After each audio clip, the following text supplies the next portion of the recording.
kick is up, and it is good.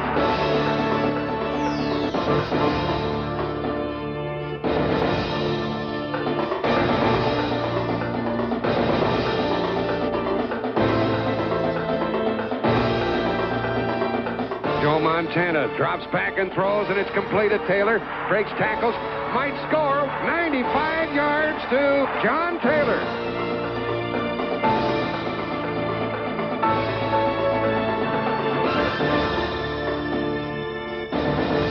Jerry Rice.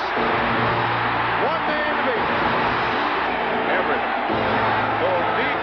Touchdown to Willie Anderson.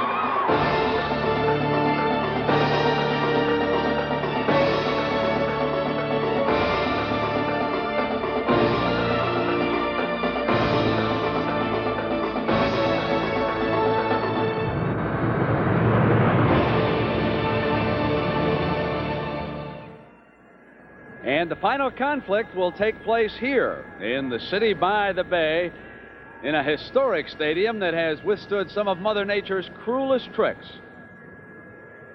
You are looking live at Candlestick Park, a home of champions for San Francisco's baseball giants and the football 49ers, who are seeking to become the first team to repeat as Super Bowl champions since those great Pittsburgh Steelers teams of the 70s. And here today, the Niners face their Southern California rival, the wild card Los Angeles Rams, who are pro football's hottest roadshow.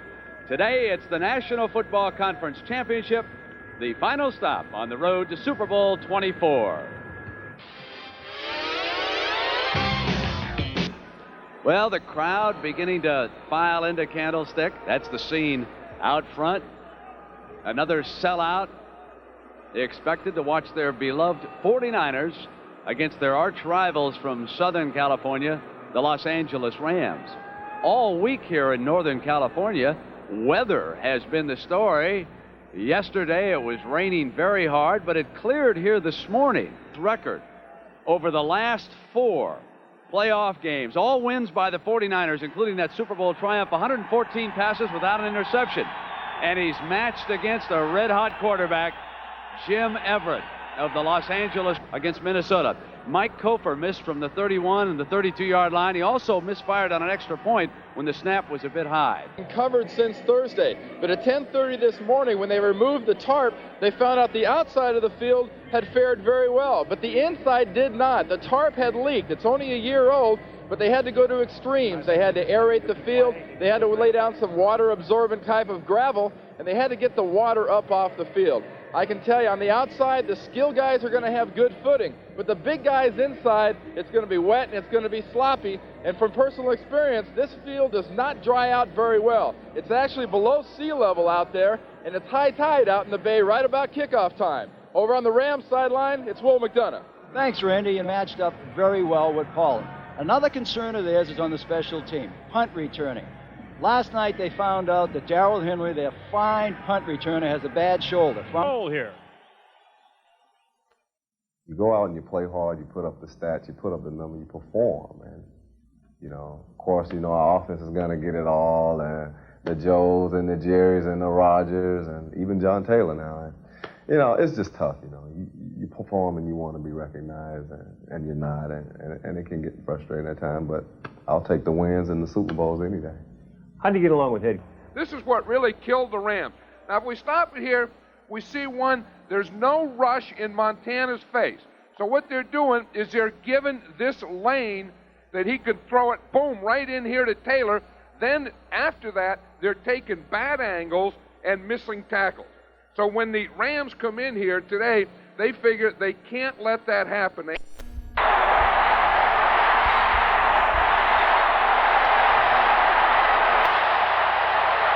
Rice is flanked off to the right and comes in motion. Montana is back to throw. He looks and throws, end zone, touchdown! Touchdown! To John Taylor with 34 seconds left. A 10-yard touchdown pass to John Taylor.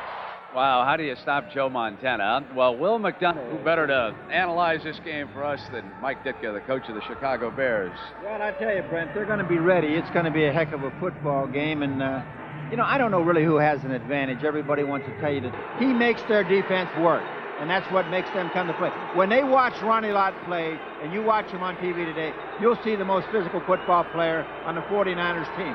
But the Rams play physical too. Their locker room, the Ram defensive unit being introduced here to the sellout crowd, and then this place will explode as the 49er offense gets ready to see if they can get back to the Super Bowl, and it's beginning to look as though they will play the Denver Broncos.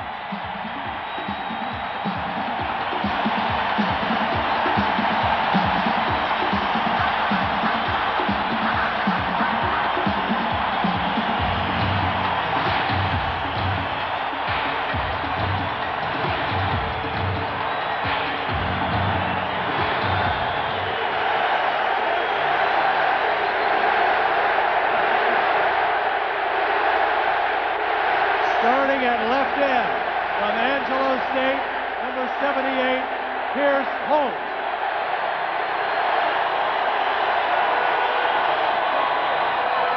Starting at left end from Angelo State, number 78, Pierce Holt.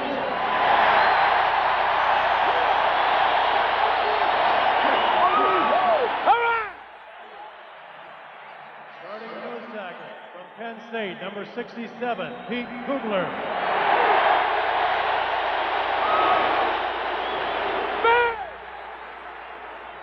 Right end, Miami of Florida, number 75, Kevin Fagan.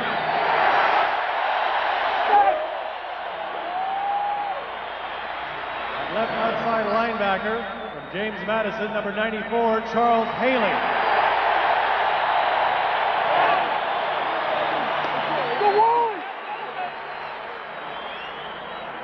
And left inside linebacker from Penn State, number 54, Matt Millen.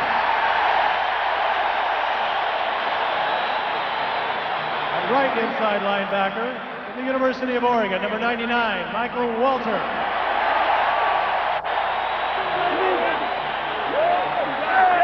And right outside linebacker from Purdue, number 58, Keena Turner.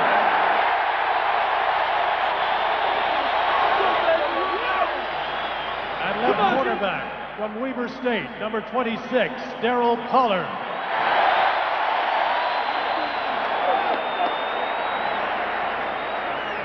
Right cornerback from Middle Tennessee State, number 29, Don Griffin.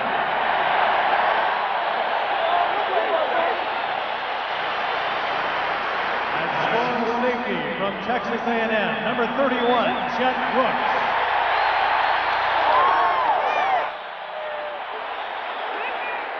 Starting at free safety from Southern California, number 42, Ronnie Lott.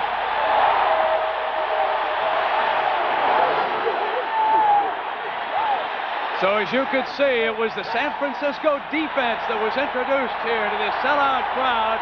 Right now, Denver leading Cleveland 37-21. The winner of this game to face the Broncos in Super Bowl 24. We'll see you at halftime.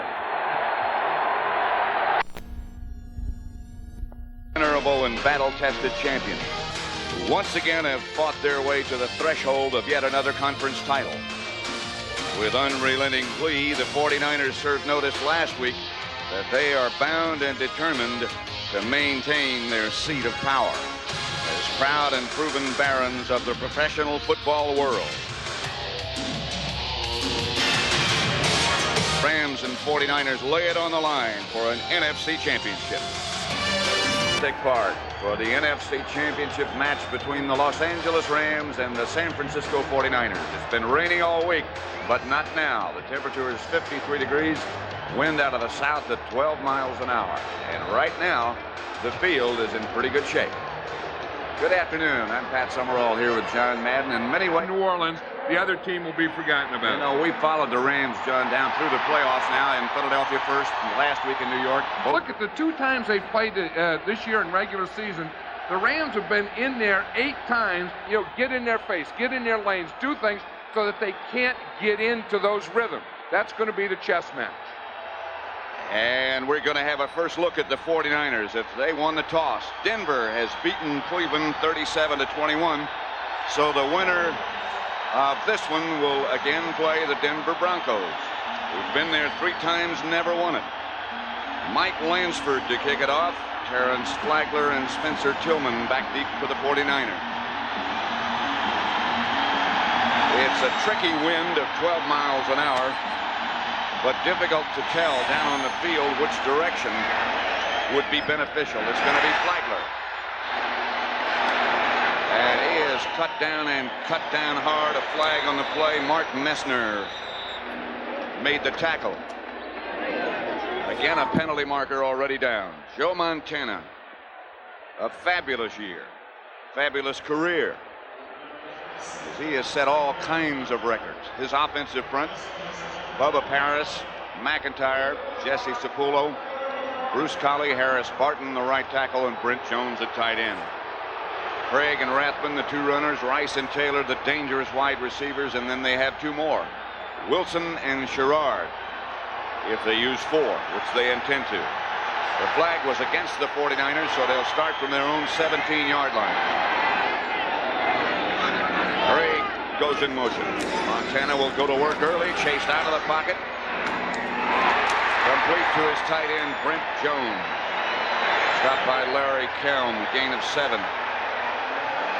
The Ram defensive front, Miller, Wright, and Peel. 4 linebackers, Green, Kelm, Strickland, and Wilcher.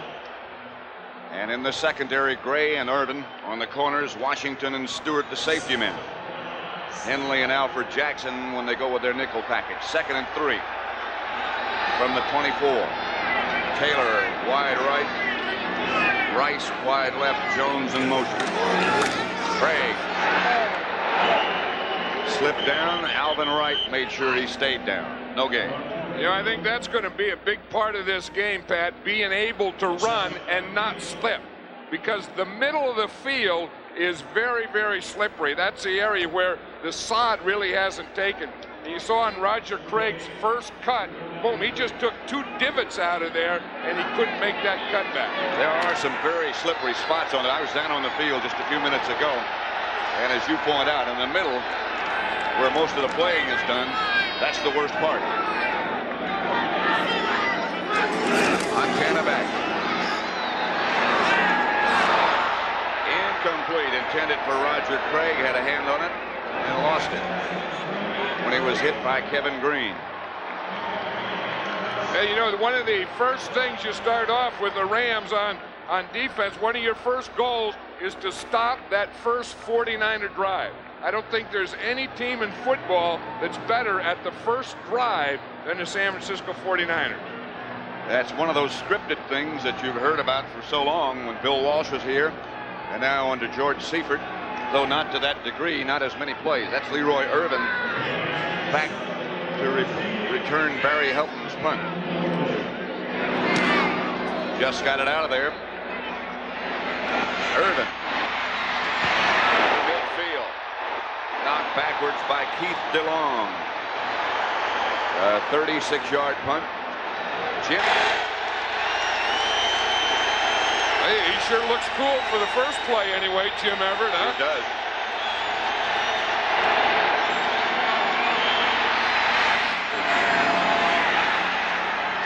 Pass complete. That's to Willie Anderson, the flipper. The 49er defense. Here's Hope, Pete Kugler, and Kevin Fagan in front. The 4 linebackers, Haley Millen, Michael Walter, and Tina Turner. In the secondary, Pollard and Griffin in the corners, Lott, Brooks the safety. 1st and 10 Rams at the San Francisco 36. Greg Bell to about the 34, a gain of 2. Michael Walter made the stop. You know, Pat, it probably doesn't mean anything, but I sure like the way that Jim Everett walked up to the line of scrimmage on that first play. He looked like John Wayne or something, the old gunslinger walking up there. And I think that it's so easy to tighten up in a big game that when you can get that type of thing, I think it's a big plus. I was talking to him when I was down on the field. Everett, he said, "You got everything you need?" I said, "I think so." He said, "How you feel?" I said, "I feel fine. How about you?" He said, "I feel terrific."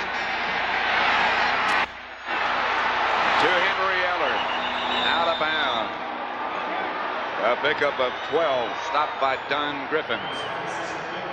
Now, these are the guys that can start. We talked about being a streak passer, and he has great pass protection. That's what it starts off with. Look at that pass protection. Eller just runs it out. I think the receivers are going to have an advantage all day today because of that slippery turf on the outside. And that was Griffin that slipped that time. And look at the protection here. See, they gave Everett the time he needed. 1st and 10 Rams at the 49er 22.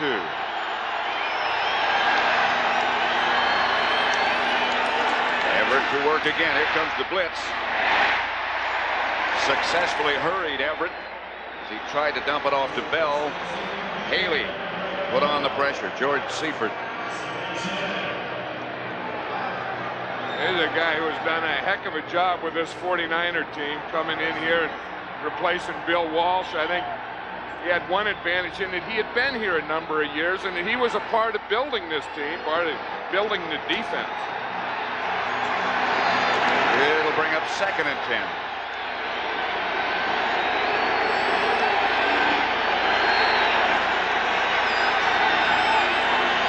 Holohan was the motion man. Bell. Stopped by Fagan, picked up 3.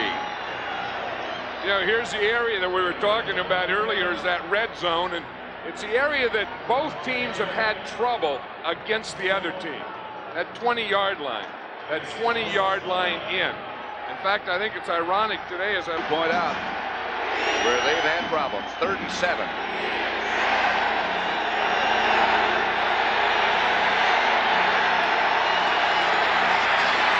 Everett outside to Buford McGee, and McGee gets enough for a 1st down. Stopped by Romanowski.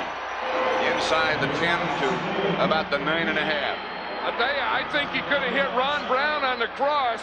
He throws it out to McGee, but watch 89, Ron Brown coming across here. He's open too, but he threw it to the shorter guy, McGee. Then Ron Brown was right there, boom, to get the block for McGee that let him get the 1st down. It's 1st and goal, just inside the 10.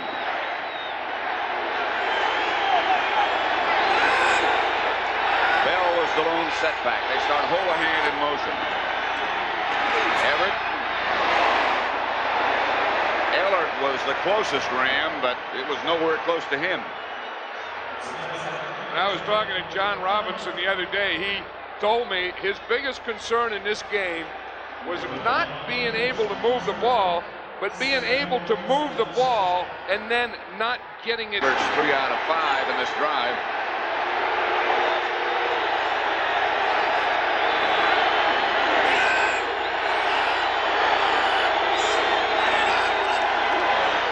Bell on 2nd down to about the 6. Picked up 3. Matt Millen made the stop. Now the Rams are coming in with their 4 wide receivers, so even though you're down towards the 5-yard line, this is still a passing down, and probably the toughest area to pass on the field because you only have 15 yards of depth. A good way to beat this is by using crossing pattern. 3rd and goal from the 6. 4 wide receivers. Everett just threw it away. Henry Ellard was close, and pressure was put on Everett. Michael Walter, the linebacker. That was the thing that concerned John Robinson and both sides not being able to get in. Michael Walter gave the blitz and the pressure on Everett, but to be honest, there was no one open in the end zone for him to throw to. So Mike Lansford, with Pete Holohan holding, will try to barefoot a field goal from 23 yards out.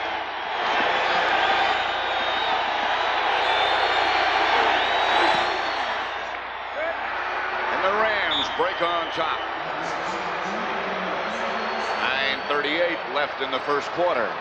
It's the Rams 3, the 49ers nothing. Makes it 3-0.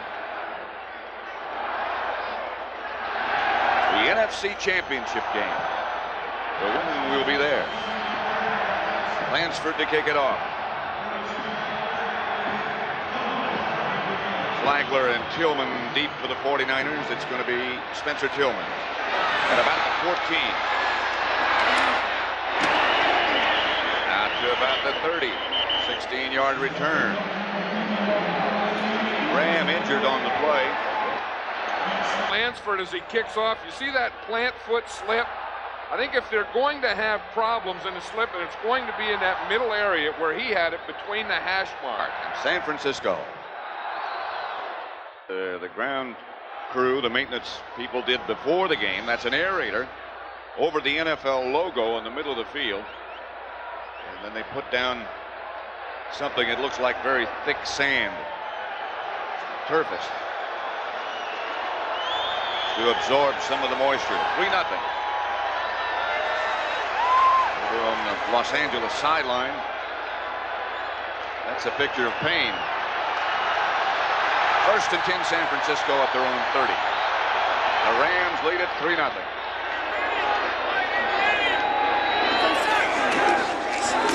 Craig left side to the secondary. First down, San Francisco. James Washington made the stop, a pickup of 13 for Craig. Well, the 49ers went to 2 tight ends, only one back in the backfield. That was Roger Craig. And they ran that old counter tray that everyone's running now. Of course, when you have Craig running it, that gives you another dimension. Watch him. He's going to take a counter step to his right, let his O guard, no tackle get in front of him, and then high step it through the hole. Again, 2 tight ends. This is Rathman. And he gets close to midfield. Picked up 6. There's a guy who stays fired up, Tom Rathman. I think, that doesn't make any difference. Playing football to him is just playing. It's running, it's blocking, it's catching, it's doing all those things. And he doesn't have that big ego like he has to have the ball. He's as happy to make a block and have a Craig make a run as he is make the run himself. 2nd and 4. Rathman the lone setback. Walls is the man in motion. Montana looking to Rice. And got him. And Rice got a first down. Stopped by Strickland. This is what the 49ers want to do now. Start to get in that rhythm. That rhythm isn't all just passing. That rhythm is a mixture of run and pass. Anything to keep moving the ball up the field. Rice came out. Wilson went in to take his place. Taylor goes left. Wilson comes right. Like Rice had something in his eyes. Yeah.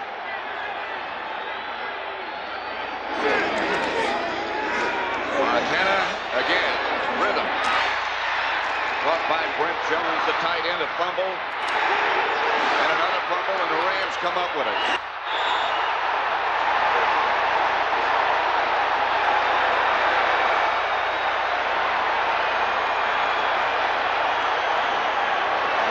Kelm made the recovery. And that's the thing that will kill rhythm, is either a good defensive play or any kind of turnover.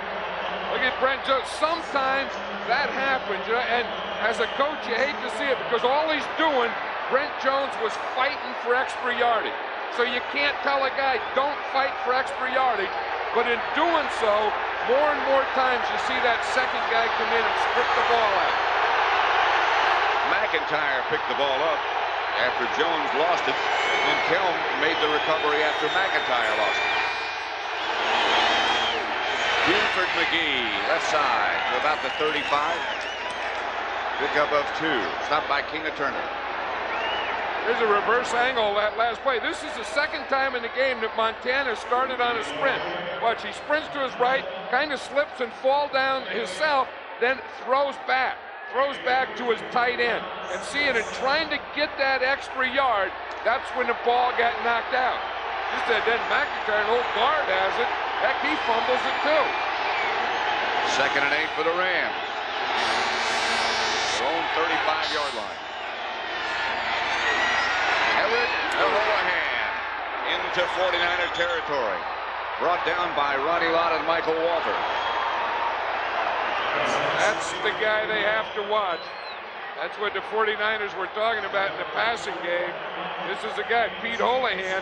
Chet Brooks says they got Damone Johnson's their tight end, but when Pete Holohan comes in the game, he's the guy Jim Everett looks to. In their first 2 meetings this year, as in almost every game we've seen, the turnovers are the determining factor. Everett, straight back.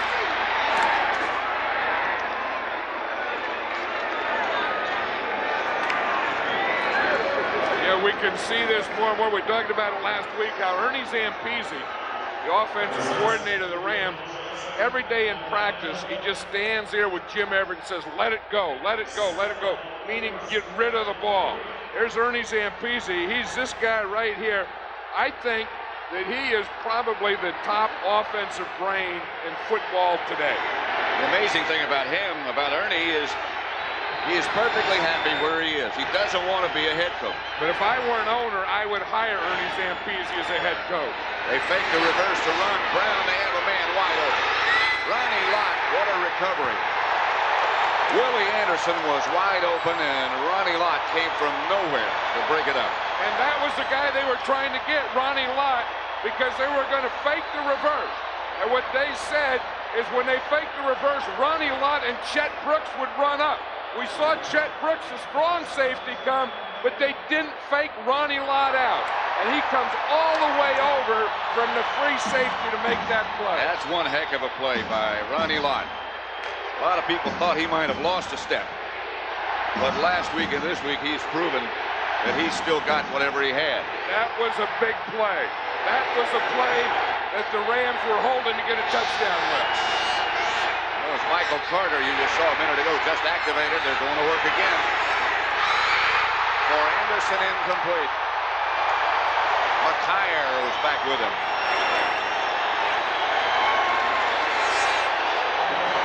Let's watch the play before that. Here's Ronnie Lott here. When they fake the reverse, they want him to come here. He stays back and makes the play over there. But watch what happens.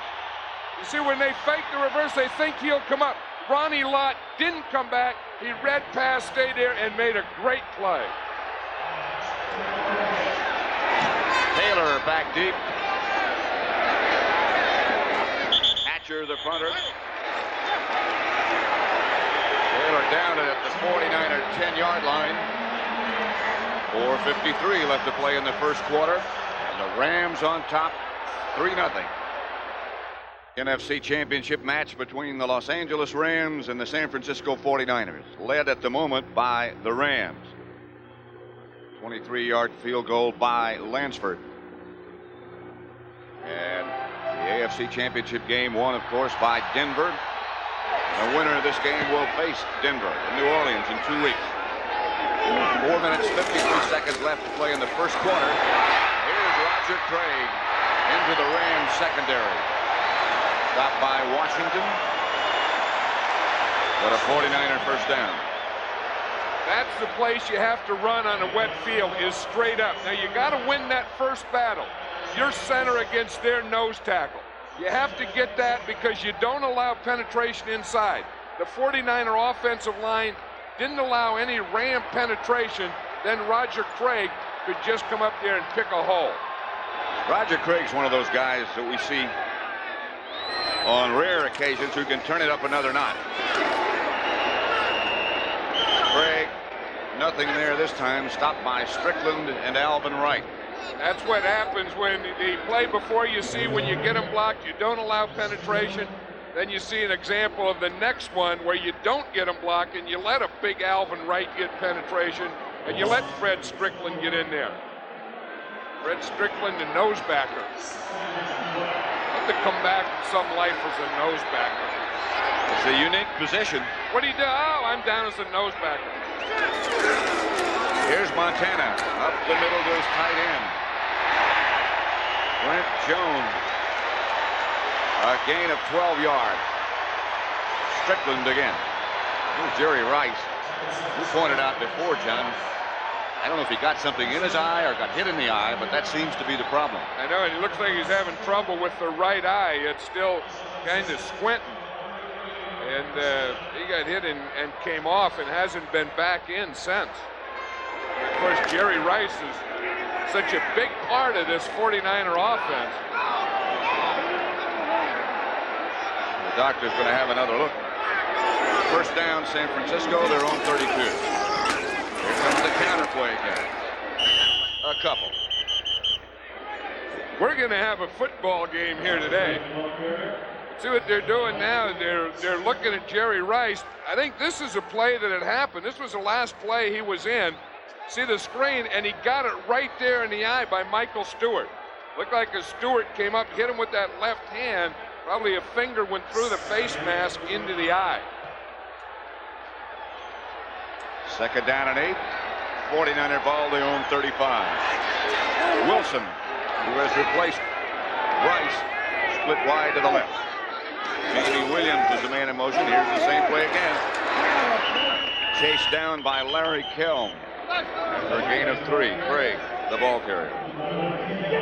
We're going to have a football game here today, Pat. I mean, you know, they can have Montana, they can have Everett, but this game is going to be about linemen. This game is going to be about mud. This game is going to be about dirt. This game is going to be about championships. This team is going to be about a team going to the Super Bowl. And this is what football was supposed to be. There's going to be a lot of stuff involved, right? That's it. A lot of, and not only stuff, but good stuff. Yeah. Third and 5. Craig is in the slot to the left. Montana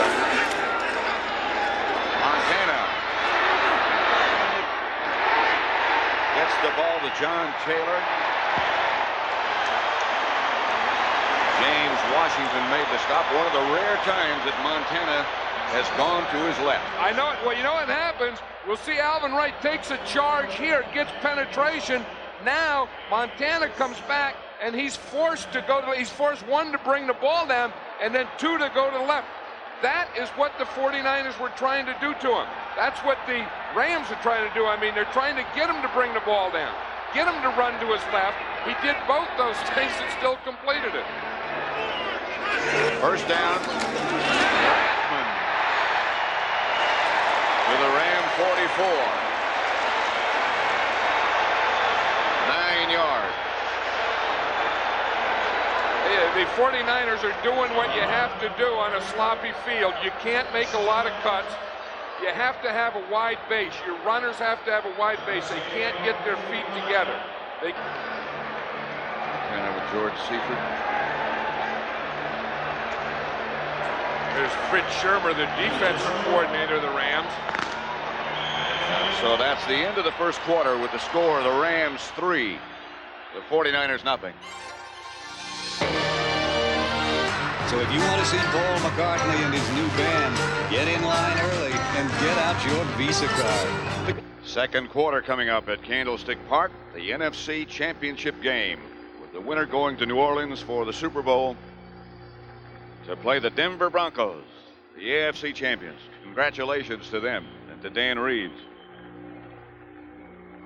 Candlestick Park, of course, sold out for this event. Rained all week long, and then today, just now, bright sunshine has come out. Wallace comes in at left tackle to replace Bubba Paris, and Terry Tausch goes in playing guard. 2nd and 2. That's Rathman, not backwards. Sean Miller, loss of a yard. Well, the Rams got the penetration they needed that time by Sean Miller. You know, again, that's what it is. It's if the line can knock the defense off, then there's going to be running room. If the defense gets across the line of scrimmage, as Sean Miller did at the point of attack, there's not going to be running room.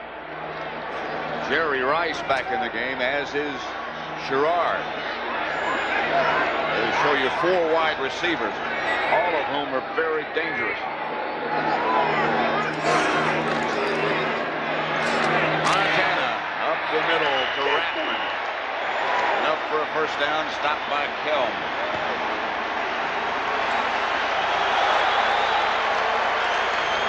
You watch what they do. They have 4 wide receivers. Now they're just going to take Rathman, the fullback. He just does a check through. He checks the blitz. There's no blitz. Now he goes through. Only about 1 or 2 yards, he becomes the outlet. That's just about impossible to cover, because you have to remember, he's coming out of the backfield, and there's already 4 wide receivers out there that are running everyone deep. 1st and 10. Henderson was the man in motion. This is Craig. The Rams bottle that one up.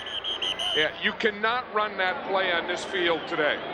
And Roger Craig is going to learn it, or George Seifert's going to learn it, or Mike Holmgren. But watch what happens when you try and go wide. You try and stretch out. Now you can't cut back. You cannot turn from being perpendicular to parallel on this field today. That's really the kind of runner, too, John, that Roger Craig is. Yeah, but he can't do it today. He can't stretch it and turn it. He has to just turn it. 2nd and 11.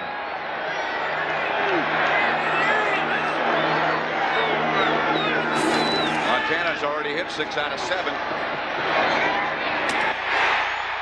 7 out of 8. That one to Rice. There's no one better at running and throwing a football than Joe Montana. Now he's running out. That's the 3rd time he's rolled out to his right today. And look at Jerry Rice. Everyone has so much respect for him going deep. Jerry Gray was thinking deep all the way in coverage. And then Jerry Rice is able just to cut it off and run that out or come back. You got Gray turned all the way around. And then came back to Montana. A gain of 19.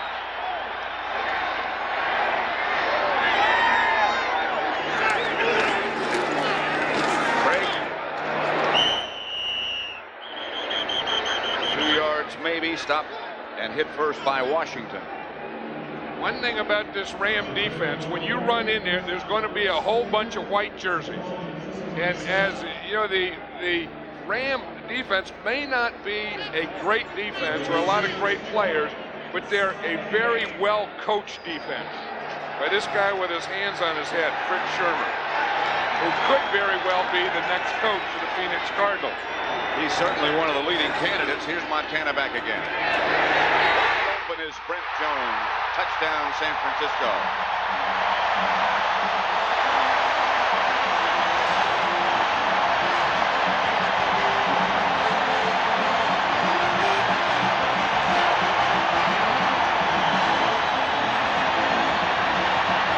They hit you so quick.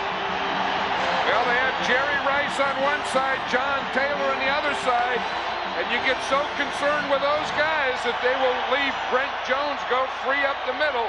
That's exactly what the Rams did. That's Jones' 4th catch of the day.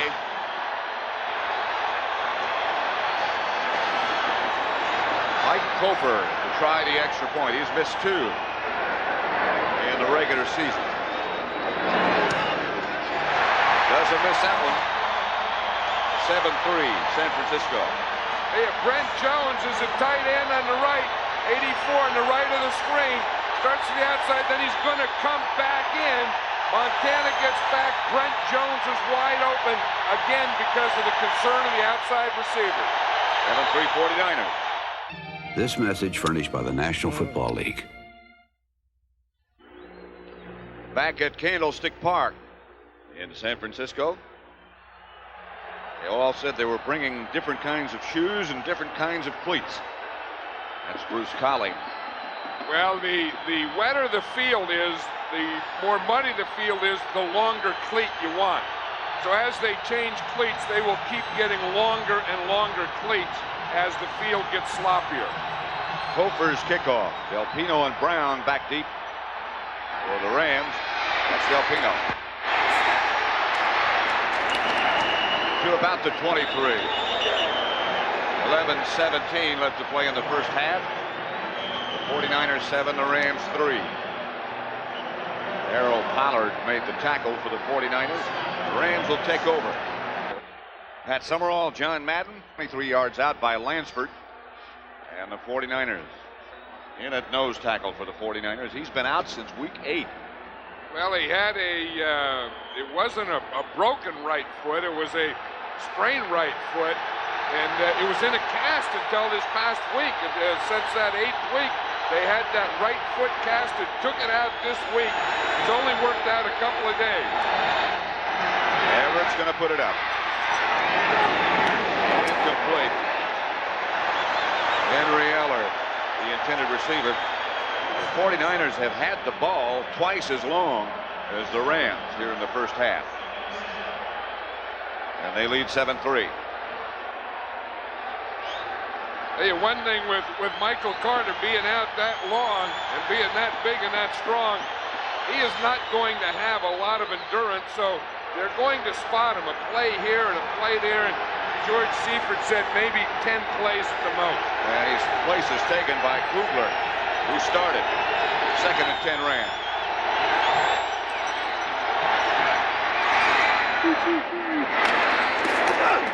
Buford McGee. Knocked out of bounds by Keena Turner and Ronnie Lott. I'll tell you one thing about Ronnie Lott. If he's going to run all the way across the field and get you on the sideline, he's going to bring the full load. He doesn't come across here and pursue and get all the way over there and then just bring a quarter or half a load. When he gets here, watch at 42, he's going to unload that whole thing he brought. He's sort of the catalyst, the leader of an underrated 49er defense. You're one of the top guys who has ever played that position. On 3rd down, Everett swings it out to McGee again. McGee will get a Ram first down. Stopped by Eric Wright. Gain of 9. Here's a guy who's been really playing well, especially in the playoffs. And I think that because of that, he's playing more and more. They used to put Robert Del Pino in on passing downs. Now, Del Pino's a little nicked up, so they're leaving Buford McGee in. So we've always known that, that he's a real good blocker, does all those tough things, but now they're throwing to him more and more. He's caught 3 today.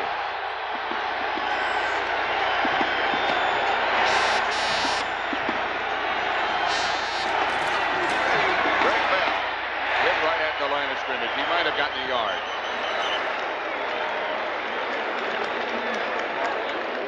Hey, Pete Kugler played that one perfectly, Pat. Watch him. He's right there over the center. Now what you do is, boom, you take that guy on and then just ride down the line of scrimmage. Don't let him knock you back. You see how he takes on Smith, gets his hands on him, starts to ride, pushes Smith off, and then whap, he's right there for the cutback. 2nd and 9. In the tricky part of the field. Holohan in motion. The rush is on Everett. The pass is to Eller. Incomplete. Don Griffin, the defender. Here's a guy who's becoming one of the best cover guys in this league. Don Griffin. You don't hear a lot about him, although he's in the Pro Bowl now. But that is great coverage. He's on him all the way. Gets that left hand in there and knocks it away. That's textbook. 3rd and 9. One, being able to get on him and stay with him, and then 2, being able to finish it off with a knockdown.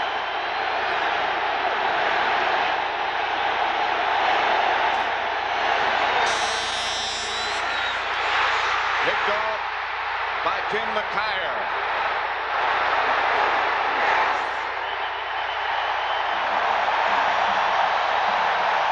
Knocked him out of bounds. McKyer came up with a deflection. I think it was Don Griffin, the first place. Griffin again was there on the coverage. He knocked it out, then it went up to McKyer. We were just talking about Griffin being one of the best cover guys. You watch your Everett's throwing it out there. Watch it right there, 29. Griffin hits it up, and then McKyer is coming back, and he ends up with the interception.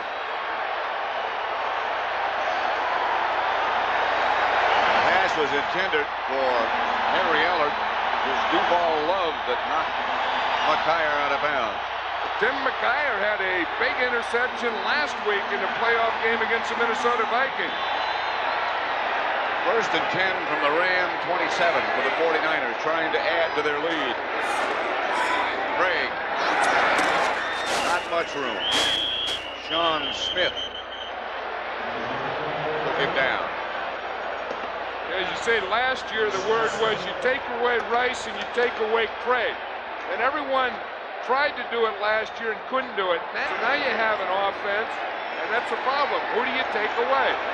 A lot of weapons.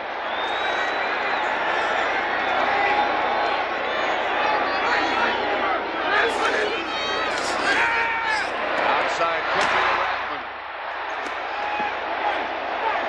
Out of bounds by James Washington at about the 20. James Washington is a guy who has a lot of pressure on today because Vince Newsom is a regular free safety. Vince Newsom was injured last week against the Giants, and John Washington had to start as a free safety. The big play here, one, you have to cover that guy, and then getting Rathman down like that in the open field, that's good tackling. First game he's ever started. 3rd and 2.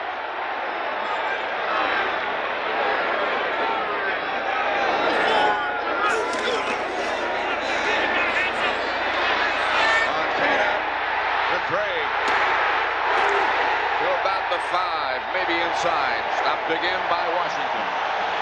15 yards. That was one of those passes, Pat, where they took away the lane, made Montana bring the ball down, but in doing so, all he did is find his secondary receiver, and when that's Roger Craig, that's a pretty good play in itself. They took away the lane. He was trying to go to the left. He was trying to go deep. It made him bring the ball down like they wanted to defensively, but then he brought it back up again to hit Roger Craig. First and goal from the 4 with 7:58 left to play in the first half. And the 49ers leading 7-3. Two tight ends. Craig again. To about the 2. Stopped by Kelman Owens.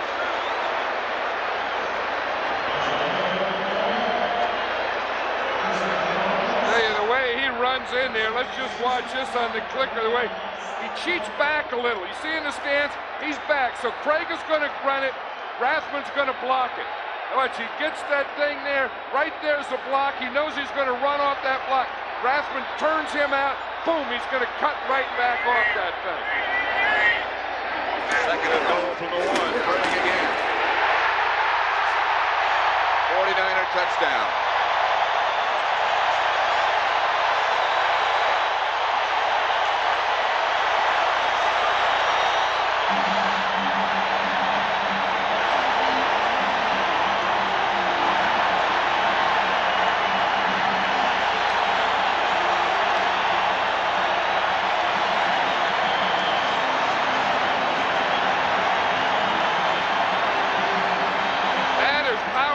You just take that ball and ram it in there in the right side behind your guard and tackle. Look, no penetration. They knocked the whole pile, the whole thing back into red. Helton will hold Kofer for the extra point. Good.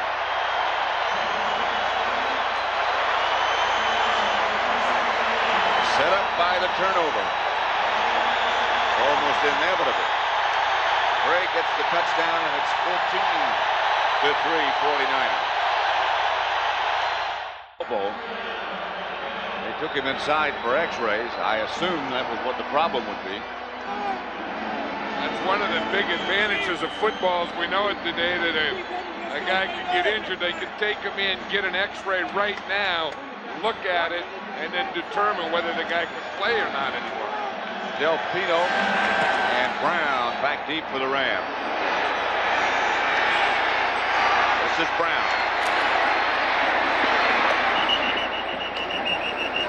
To the 30. Knocked out of bounds by Darryl Pollard again. It's 14-3.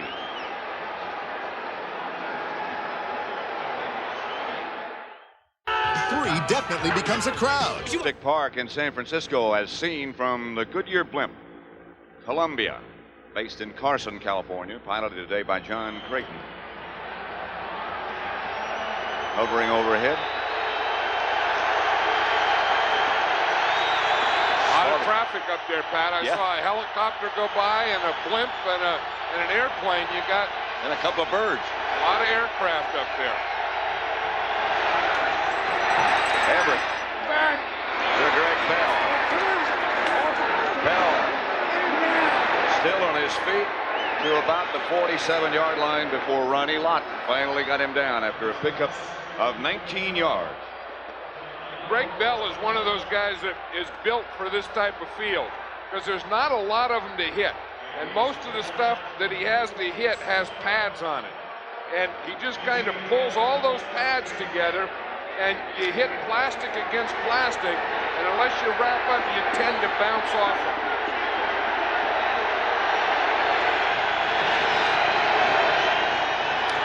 Everett back on first down. Quick pass intercepted by Keena Turner. Fumble by Turner, and I think the Rams might have gotten it back. Yes, sir. I know John Robinson is rooting for him to get it back, and they did. That even brought a smile because when you're down 14-3, you can't give them the ball here again because they could put you away on this one. The defense is throwing Everett's timing off. They're getting him out of sync. You see him, he had a pump to the thing. Now he came back to his secondary receiver, and there were 3 red jerseys around his secondary receiver. Of course, luckily for the Rams, Keena Turner fumbled that. And Newberry made the recovery. John Robinson, he'll not only coach it for you, he'll officiate it for you. Jerry Markbright is the referee today. Sure won't play it for you.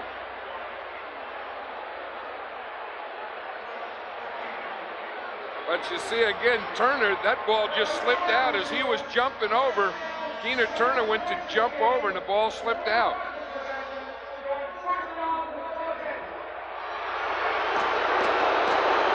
Newberry made the recovery. What they did is a replay took a look at that play, and then, of course, it stays as stands. It was a fumble and a recovery. Hell. To about the 45, 5-yard gain, stopped by Kevin Fagan and Jim Burton. Yeah, we were talking earlier how Jim Everett is a streak passer. I think he started out on a streak, and he started out with confidence. And I think his streak has left him, and along with his streak, his confidence is gone. So now within this thing, he has to get it back again. And that's the type of thing that will come and go during a game. Well, we've seen it happen. In Philadelphia, it happened. And he came back strong at the end of the game, as he did last week against the Giants. Quickly to McGee. Should be enough for a Ram first down. He's dragged down by Chet Brooks. 6-yard pickup. And one of the things they were talking about wanting to do is not only have McGee in the backfield and check through, but work out, come in motion and work out, and really have your fullback, Buford McGee, end up out as a wide receiver, hoping to get that secondary spread out as they did. Less than 5 minutes remain first half. 49ers leading 14-3. Counter play coming. Bell. Pick up a 4, stopped by Matt Millen. Matt Millen might not get up. He gets the guy stopped, puts a marker there and says, hey, that's it.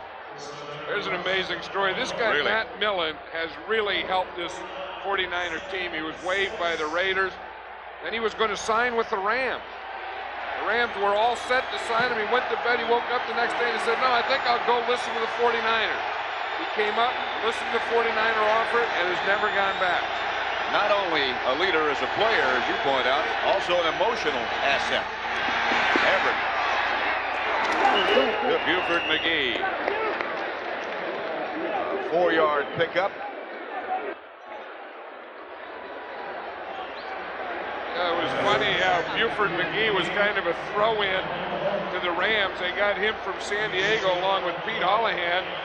They just the Chargers kind of threw him in.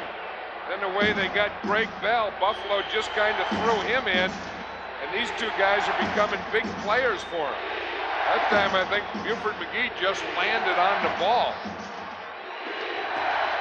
In any case, he's down on the Rams side, 14-3. I'm told about 60,000 for that basketball game. 3rd and 2 on the 49er 41. Del Pino goes in motion. Incomplete in the direction of Ellard. Part of it is Jim Everett, who's a streak passer, being off his streak, and the other part is good defense. The 49ers are just getting Everett enough to throw that sink off, and the coverages are just taking away his men in his lanes. John Taylor back deep. And the thing they're probably deciding here is they want a defense in here that will be a safe defense. You know, that will, if they're going to fake, will be ready to play defense instead of kick return. Receivers, and he's only completed 2. 3:16 left to play in the first half. Again, that was the score in the AFC Championship game. The Broncos at home beat the Browns 37-21. Hatcher's kick in the direction of Taylor. Fair catch at the 12.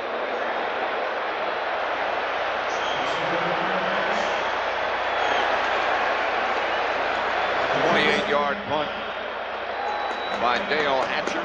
49ers lead it 14-3. That's all the 49ers wanted to do, was play that safe punt return. You know, probably not believing that they're really going to punt it there, and if they're only going to punt it 28 yards, they just want to be solid and get the ball.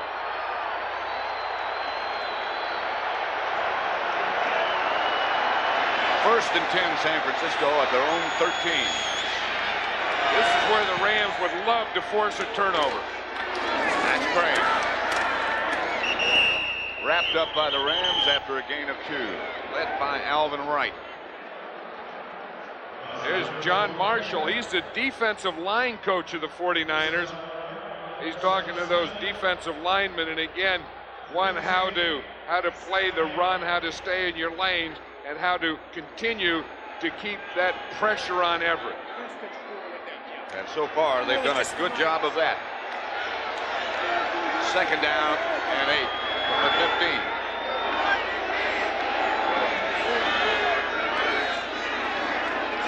Montana.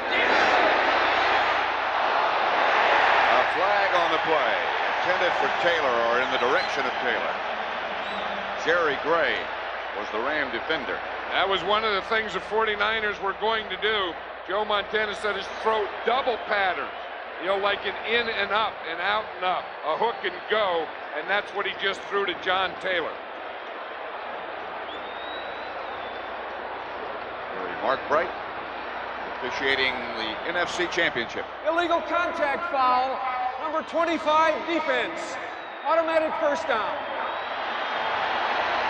See, John Taylor was going to give him a pattern. Watch John Taylor come off on Jerry Gray. Now, they called the penalty there, but see, that was going to be like an in and then go. There's Mike Peel. We saw his x-ray. We saw his elbow injury, and they've just taken him in the locker room. First penalty of the day against the Rams. Montana on first down gives to Craig, and the Rams are there in a hurry. The first one, Larry Kelm. You ever notice, Pat, the closer you get to the Super Bowl, the fewer penalties? I think Get the 2-minute warning. Bo knows football. Bo knows baseball. Bo knows basketball, too. Bo knows tennis? No. Bo knows weights. Bo, you don't know diddly.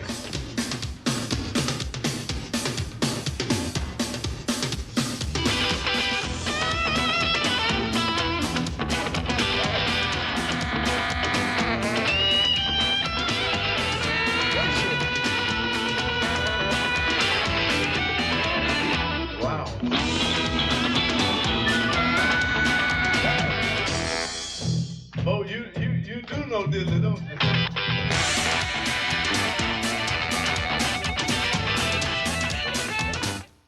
Chet Brooks, that's not a bad idea. That guy's a hitting fool. Here's Montana again going deep. This to Rice. Overthrown. Jerry Gray running with Rice. Montana, a typical day. 10 out of 12, 108 yards. The touchdown pass to Brent Jones. I'll tell you one thing. He's going to be the quarterback because I don't know that I've ever seen anyone do it any better than this guy does it. And you know, he just plays at a different level, another level, and he makes it look so easy. You know, like the rest of people, I mean, you struggle through life to do things, and this guy comes in and kind of makes a joke out of it. He just sort of glides around and gets it done. I mean, even in practice, everything he does is like that. 3rd and 12. Rathman. He will get enough for a 49er first down. Leroy Irvin and Larry Kelm stopped him. Rathman, I think, took advantage of a pick. Well, the 49ers do a lot of that, and they rub off the umpire a lot, too. The official standing behind the defense. To Taylor. To the 40. Gain of 9.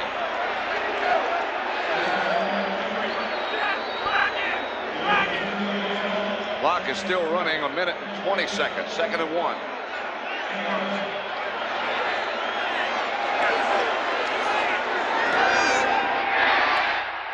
Wilson out of bounds, and that will stop it with 1 minute 11 seconds left to play in the first half. 7-yard pickup. The other thing about Montana, this is his 11th year, and any situation that comes up, he's been there. And he's in a situation now, a 2-minute drill, although it's a 2-minute drill at the end of the half. He's been there so many times and been successful so many times that he just creates a feeling in the huddle that something good's going to happen. Just radiates that confidence.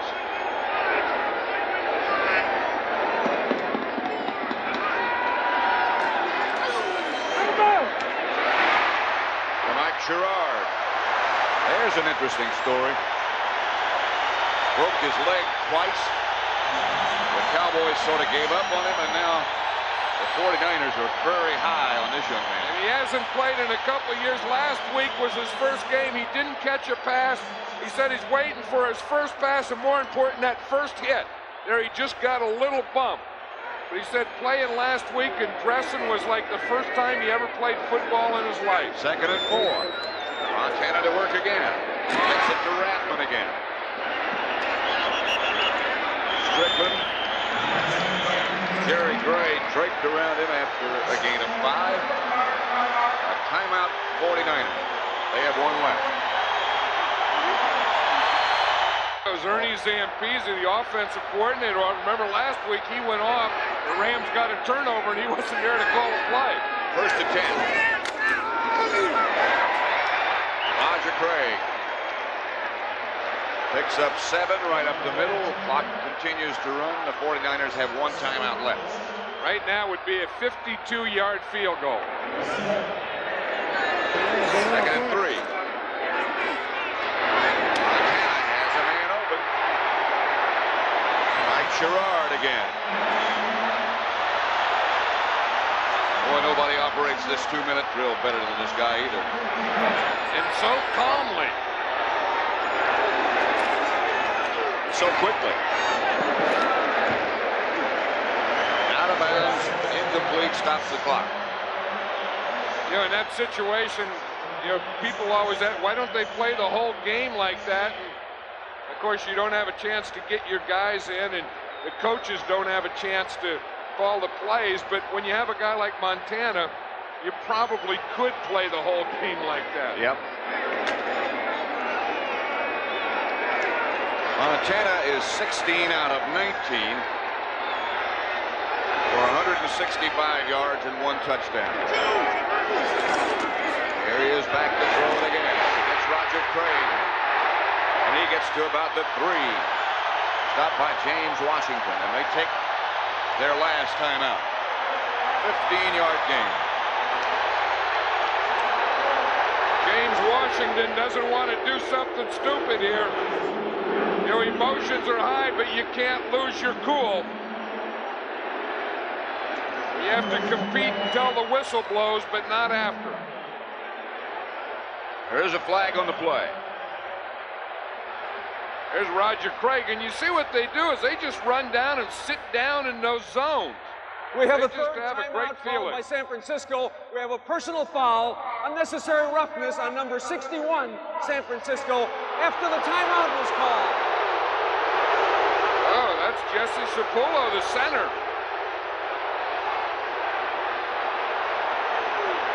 Look, there's Strickland there. He's getting a right hand in there. This is a pretty good brawl they had going there. Serious. Somewhere they're going to get number 61, Jesse. Jesse's just going down there to protect his guy, but that was a big play because the 49ers were in position where they could have run or passed to get in the end zone. Now they're back on the 14-yard line, or I guess it's the 18-yard line. Right. Now that has to be a passing play into the end zone because they've used all their timeouts. There's Mike Holmgren right there. This guy here, he's the offensive coordinator of the 49ers, and he's the guy that calls their play. A game of coordinators. And the coordinator is the guy that you have to defend now. The coordinator is the guy you have to attack. First down. Back at the 18. Montana for the bundle to Taylor. Touchdown.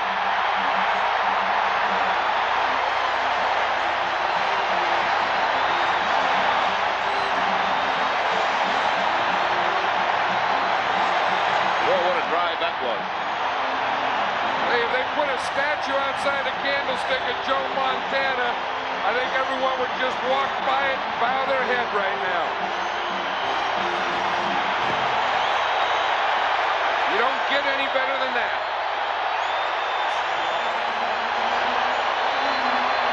Taylor might have been shaken up a little bit on the touchdown catch, but now he seems to be okay. Hey, he's starting to take his pants off. That's not okay. 13 play. Gopher hits the extra point. The 49ers 21, the Rams 3. Again, good pass protection. Now they give him lane. You see lane to throw it in where he can step up and throw and then find John Taylor down here. Taylor got inside of Leroy Irvin. Watch him. He had the ball up. He brought it down, and then he sees John Taylor wide open. Here's Taylor here. He's going to come up and run the post right in here. Irvin just hangs outside. The inside guy doesn't get over, and he's hit right in here with the ball by Joe Montana. We'll watch Taylor come. He's going straight up the field. Now he starts outside, then back inside. See that move he gave on Irvin? And then Montana popped him in that hole. Move. Taylor's explaining that now. I got him going to the inside, then I popped it back to the... I got him going to the outside and popped it back to the inside. Jesse Sapullo, thank you, John Taylor. Thank you, offensive line. They put together that whole drive without one single pass to Jerry Rice. Gopher lines the kickoff down to Del Pino.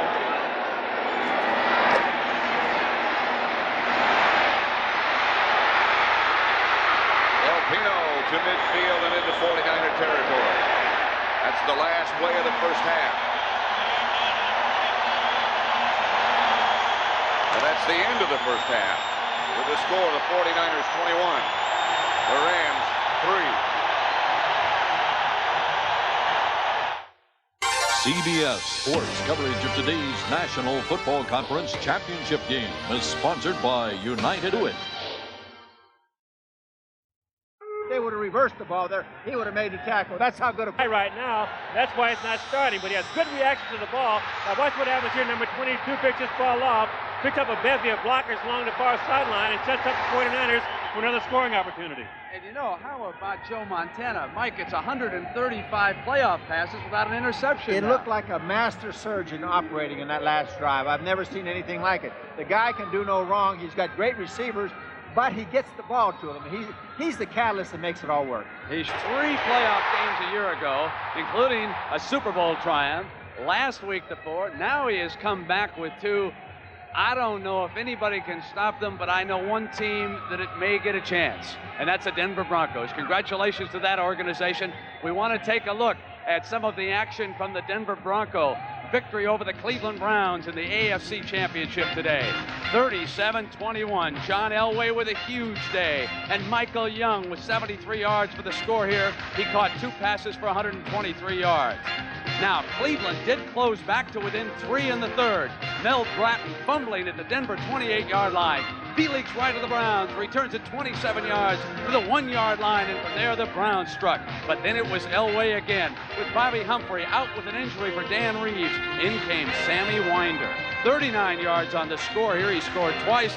Elway threw for 385 yards in that 37-21 win. And yeah, it's hard not to. The guy is such a master of the offense, and he's doing an outstanding job here, just taking what defenses give him, plays real cool, and he's a guy to look up to. Yeah. Coming into the locker room in this tunnel early, the 49ers were talking about 2 things. Let's get that 4th ring, but they were also talking about, hey, remember that Monday night game? The Rams had a big lead on the 49ers, and the 49ers came back and beat them in that game, so they're very, very concerned about that. From the offensive standpoint, the 49ers are worried about the blitz. The Rams have to start taking chances and make something happen. Now to Will McDonough at the Rams locker room. Thanks very much, Randy. We had a chance to talk to Fritz Sherman, the defensive coordinator of the Rams, before he went into the room, and he said that he is the best quarterback of all time. And the interesting thing, the Rams have really done a lot of the things that they wanted to do, but Montana's still beating them. You know, like they wanted to get in the lanes, make them get the ball up, and then bring the ball down and back. And he's doing that. He's having it up, he's bringing it down, and then he's going. And just look what he's done. Well, here in the first half, 18 out of 21 for 198 yards, 2 touchdowns. He distributed it to his wide receivers, his running backs, and his tight ends. But he's thrown the ball in that half. He's thrown it to 7 different defensive guys. Now, if you're the Rams defensive staff, what do? Do you say, we got to stop this guy, we got to stop that guy, we got to do this? And when they hit you with 7 different guys and Joe Montana, I tell you, I don't know what you do, except that you have to match him on offense with your offense. You've known, John. And we're going to have to do it now. Okay, CBS Sports coverage of the National Football League will continue after this message and a word from your local station.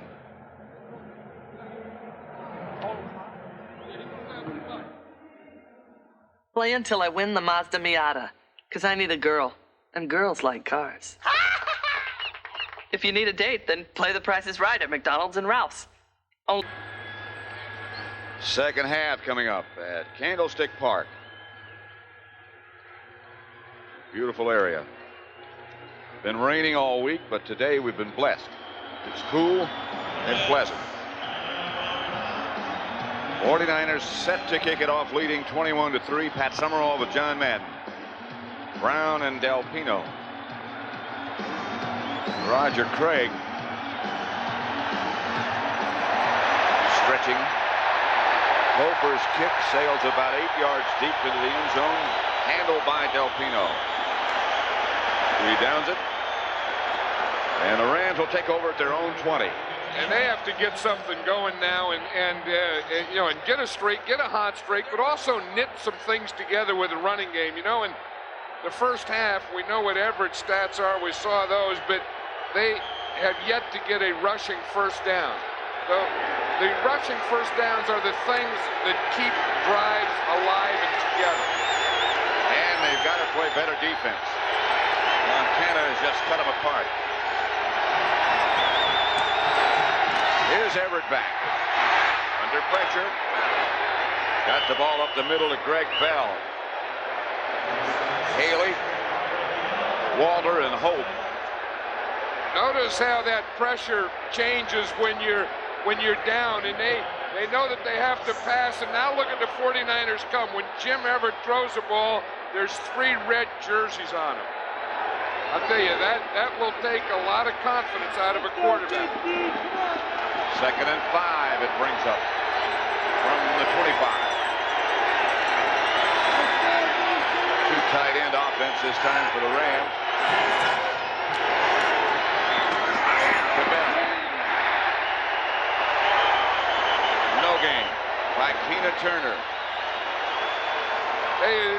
The place that they do the job is in the middle here. Watch Pete Kugler. If the nose tackle 67 can take on that block and not get knocked off the line of scrimmage, that takes away cutback lanes. You see what happened? Because they held the middle, now the cutback starts, and all they do is run into a wall. And it makes it 3rd and 5. Rams at their own 25. Here's Everett back to throw. Again, under pressure, intended for Anderson. Underthrown, and Everett's knocked down. Kevin Fagan this time. That is not the type of start that the Rams were talking about at halftime. Watch Fagan and Haley are the pressure guys. There comes Fagan, and again, Haley is right there.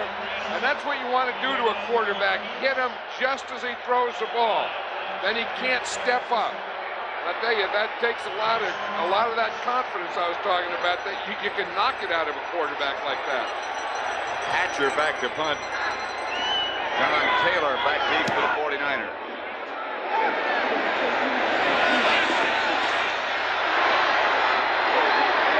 A couple of good blocks, but their flags flying everywhere. Taylor down inside the Ram 40. Del Pino knocked him down, but penalties on the play. I think it's going to be about against Wesley Walls, number 89 of the 49ers. I saw it coming all the way. Yep. He just couldn't stop himself. It was coming one way, and Walls is going the other way, and you just can't pull off. And what he was saying is that he hit the guy in front. And I don't know that that's the thing. It was right there where he made contact with him. He sure knocked the guy down. We're at their own 28-yard line. 1st and 10. To Craig. Out of bounds. A pickup of 9 yards. Guy McIntyre with a devastating block in front of Craig. Guy McIntyre is one of the best pulling guards in the game. You know, he's not a big guy. I mean, he's not the type of guard that you think of, a big old heavy guard. But watch number 62, McIntyre. He can run like a running back, and he can get out in the open field and stretch out. And you see him stretch and just hit Leroy Irvin, boom, get him going backward. 2nd and 1, and Craig will get the first down. Michael Stewart made the stop. 3-yard gain for Roger Craig. You know what the 49ers have been able to do? They've been able to, again, knit their drives together with a running game. And I think that, you know, they have everything going. We see George Seifert, he gets a play from Mike Holmgren. And they send it into Joe Montana. But they've had great mixture today.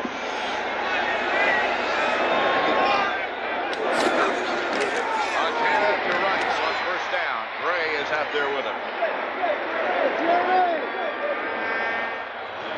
The book on Montana's success. Well, you know what he does? All his passes are the short ones. 49ers at catching the ball and becoming runners instantly. Probably better at that than anyone else in the game. I think they're also a little quicker, getting off first than anyone else in the game. They almost look like the film is speeded up when you watch it. Nothing there for Craig this time. Fred Strickland stopped him after a gain of 1. You're Roger Craig. He looks like a warrior. He's running right out of his socks. He's in the process of running out of his socks. His socks started up by his knees. Look, the right one's still up there. The left one's at half mast. And if he keeps going like this in this kind of day, he's gonna run right out of it. 3rd and 5. 49ers pretty much doing what they set out to do. They've run it 20 times. They've thrown it 22 times. Taylor. From Montana, 1st down.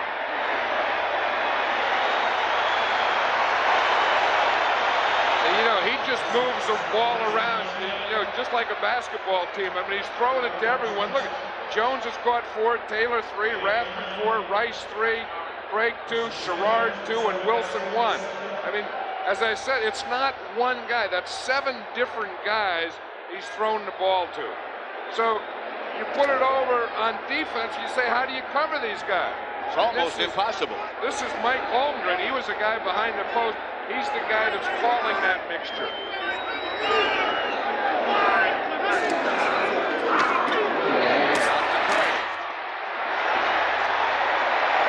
Craig spun out of bounds by Washington, but near another first down. Yeah, you wonder, you look at Joe Montana and his eyes and the way he feels about this game. You wonder if just inside he's just kind of not giggling a little. You know, that there's something about this game, this championship game, that is too easy. I mean, you never admit to that. You never admit you're giggling in a championship game, but somewhere where you got someone up against the ropes and it's your day and your game. 2 tight ends for the 49ers. Roger Craig, the lone setback. Craig has got the first down. Larry Helm stopped it. Yeah, this guy can do a lot of things. Watch the block here by Jamie Williams, number 81. He's going to help. Bubba Parra starts to the inside. He keeps the outside guy from getting in there. He keeps that linebacker from penetrating. The linebacker's trying to get to the inside. He keeps him out there. Yeah, Jamie Williams, they picked him up as a Plan B player from Houston, and he's a good blocking tight end.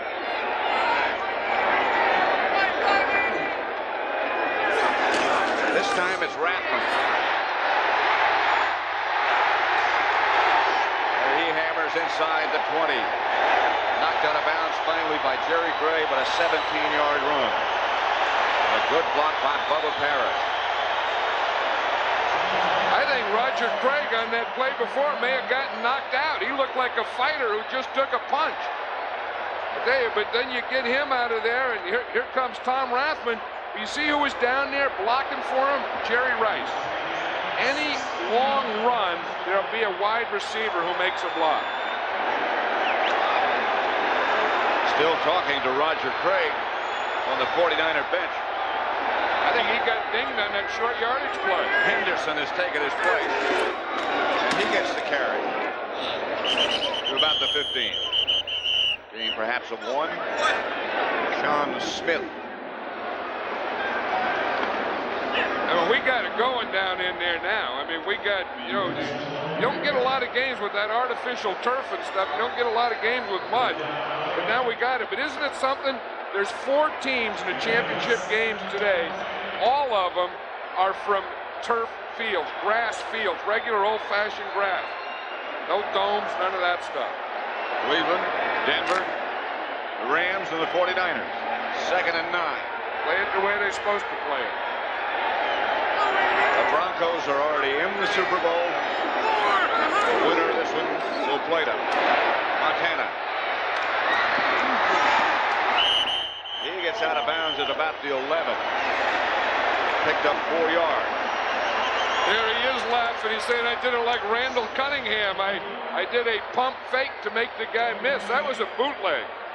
He just didn't have anything open. A bootleg is where the quarterback fakes a run and then puts the ball on his hip and runs the other way. That was a quick bootleg, but watch this pump fake on Kevin Green. He got him to get away enough so he could step out of bounds. 3rd and 5.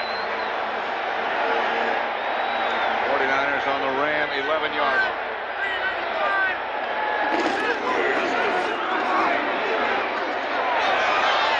Montana in the direction of Rice, incomplete. I think one thing, you have to give this 49er offensive line a lot of credit for their pass protection today, because Montana has been able to have the ball up there, bring it down, and get it up again a number of times. And this group has done an excellent job of pass protection. He's hit 21 out of 25. Hofer with held and holding from 28 yards away.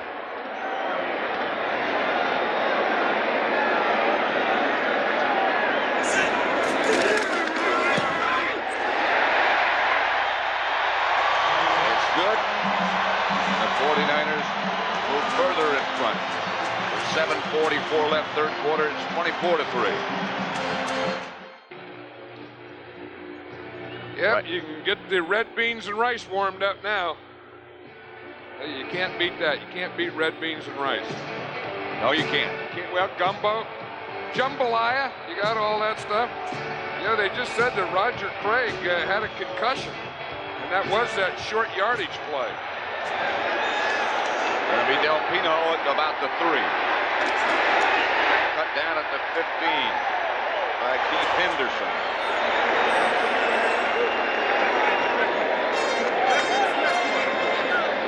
Future 49er is Henderson, who made the stop.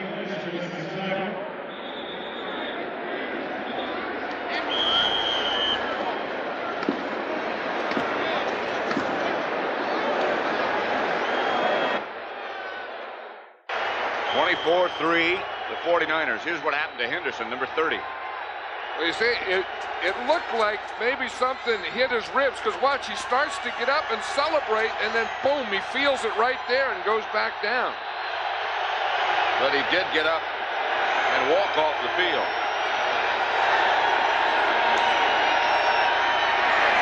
To McGee from Everett. Stopped by Michael Walter. Yeah, there's a couple areas on this 49er defense that really don't get a lot of credit for what they do. One is their defense, and it seems like, you know, it's all offense, but these guys here do an excellent job at tackling, covering, playing the run, the pass, and when the 49ers do well, they play good defense. On first down, here's Everett. Pass picked off by Ronnie Lott. Lott back to the Ram, 36. Greg Bell made the stop for the Rams. Holohan was the intended receiver. Ronnie Lott said he was going to just play pass in this game. Watch him 42. He's watching Pete Holohan all the way. Holohan is coming in on the post. Everett's trying to throw him out there. Ronnie Lott gets the read and the jump and the ball. Watch Ronnie Lott. This is how you play free safety. This is how you read a pass pattern. This is how you read a quarterback. This is how you intercept the ball. That's his third interception. Third interception of the day for Jim Everett.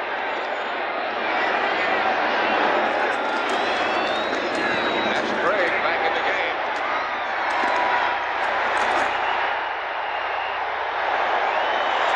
Washington and Wiltshire on the stop.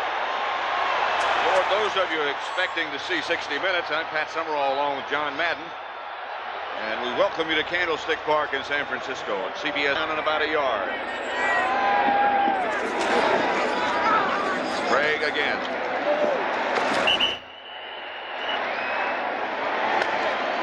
The Rams scored first.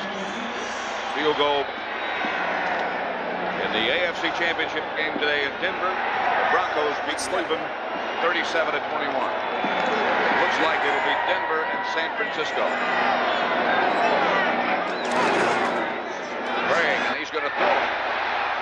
Maybe. Yes. And completed.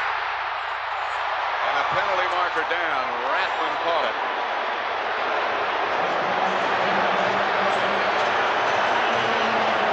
I wonder if they're going to say that Roger Craig was in the grass. Larry Kelm, Adam, they really don't have a rule for a running back being in the grass. It can't be in the grass. It has to be the whistle blew before he threw it. That was a run pass. They're going to hand it to Craig, and he is going to throw to Rathman. Watch him. He starts out here like a sweep. He's looking for 44, Tom Rathman. He pumps. He brings it down. Now, they're going to say that he was in the grass, but he threw the ball.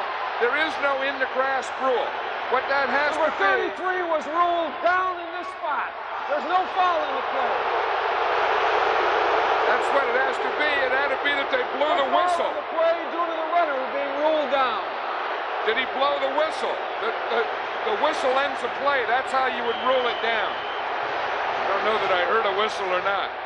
I don't think I did. And neither knee was down. No, and they don't have any rule for in the grasp of a running back. And again, the only thing that would stop that play would be the whistle. They're back at the 31. Montana to Rathman. Down to about the 26-yard line. It's tripped up by Kevin Green. Tom Rathman's getting to be more and more a part of this offense. They have a deal. Used to be that Rathman would always block for Craig. Of course, they're both from Nebraska. And then in practice, Roger Craig would carry Tom Rathman off the field, piggyback. He would give him rides off the field. And I think now Rathman's starting to get the ball more and more, so I don't know that Craig has to do that anymore. Notice Rathman had Huskers, the Cornhuskers on his helmet. Third down at 9 at the 25.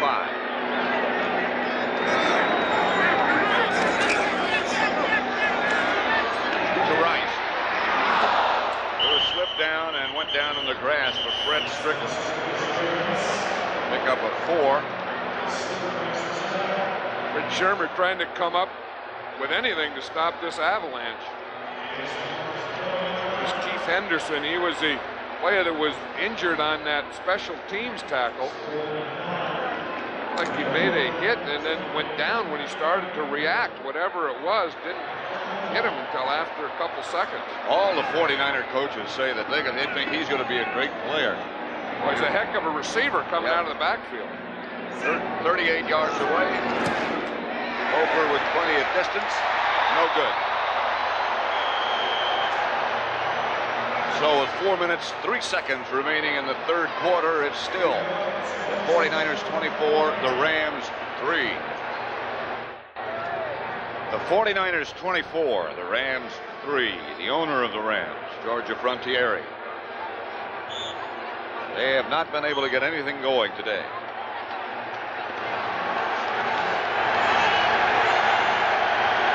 That 49er defense led by Ronnie Lott have had a heck of a lot to say about that too. Really have. Here's Everett back to throw it. Looking. Just out of bounds. Threw it away. Now what's happening, these guys have been putting the blanket on, and you start the thing here, it starts with pressure. There's Pierce Holt, 78. He's starting to the inside, taking on 2 or 3 blockers, and then you bring Kugler, your nose tackle, to the outside. And they just keep working to get to Everett. This time of possession. 49ers have had the ball 26 minutes. Rams just 15. Everett backpedals again. Out to Bell, incomplete.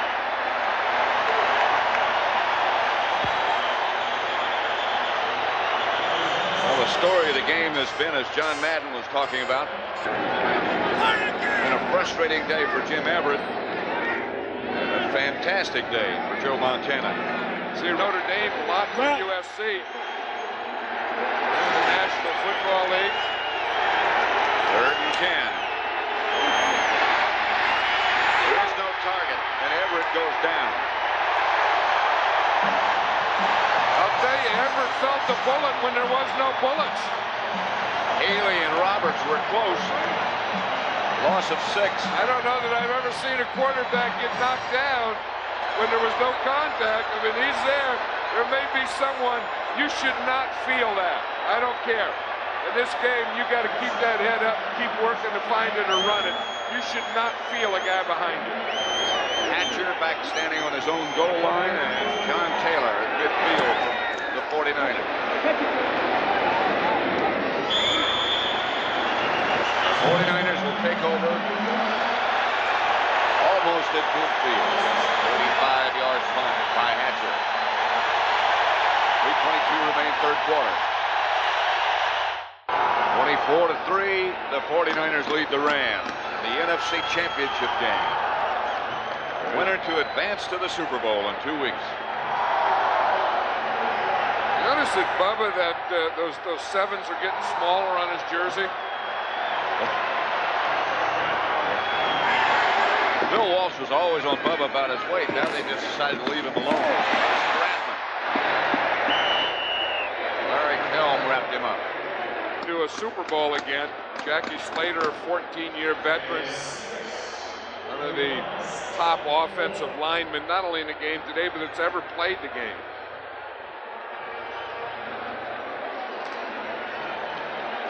Second down and 4. 49ers at the Ram 45, leading already 24-3.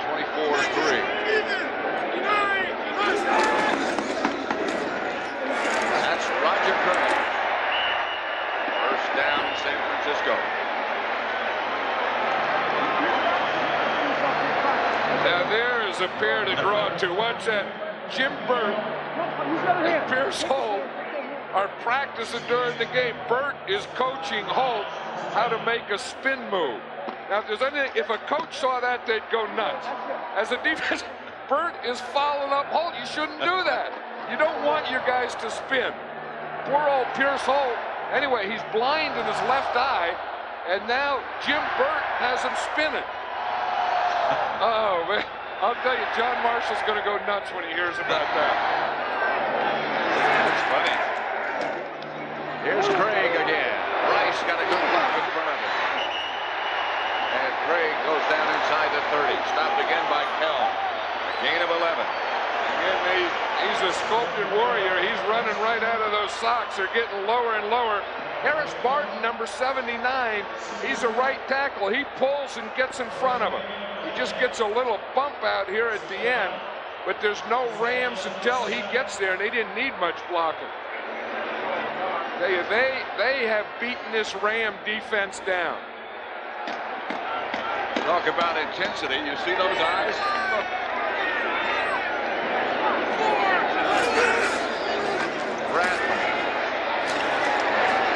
Inside the Ram 25. Stopped again by Kelm and an assist to Sean Miller. They had to play an extra game. They had to go back to the East Coast 3 times, and it has to take its toll. I think it finally caught up with them today. I think part of that and part of the 49ers being almost perfect.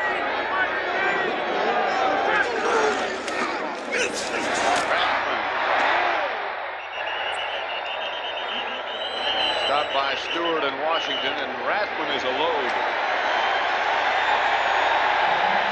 6-yard gain. Everyone knows that. You don't have to wait to see the film. You know the respect that players have for each other. When linemen see a back like Rathman work like he works and take on tacklers like that, they respect that. That makes him one of them. Brings up 3rd and 2 from the 19. On what will probably be the last play of the 3rd quarter. 3rd and 2. Craig lunges and might have gotten it.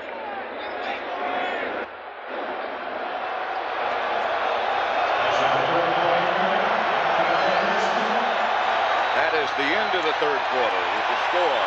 The 49ers 24, the Rams 3. We now pause for a word from your local station.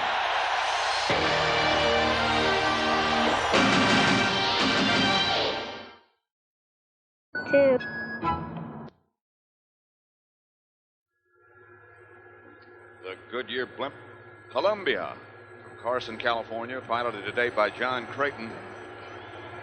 Goodyear has built over 300 blimps since 1929.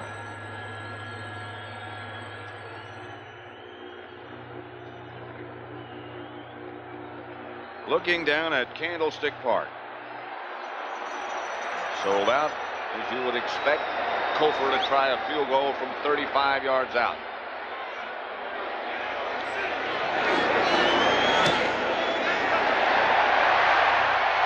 And that one is good.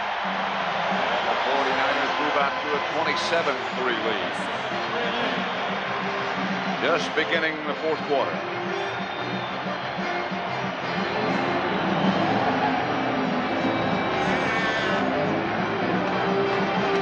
This man's team just hasn't had the ball much. And I'll tell you, that man, no, he'll coach it right down to the end. There's not a heck of a lot of coaching you can do when you have things like this happen to you, but he's going to coach this 4th quarter like he's never coached any other 4th quarter in his life. Kezar before they came here. Bruce Colley. There's one of those guys that has done an outstanding job in there and that offensive line of blocking this Ram defense. When you see a defense and they have a lot of mud and dirt on their backs, they've had a bad day. Well, there's your evidence. A defense should have clean backs after a game. Hooper's kickoff. Going to be Ron Brown at about the 8.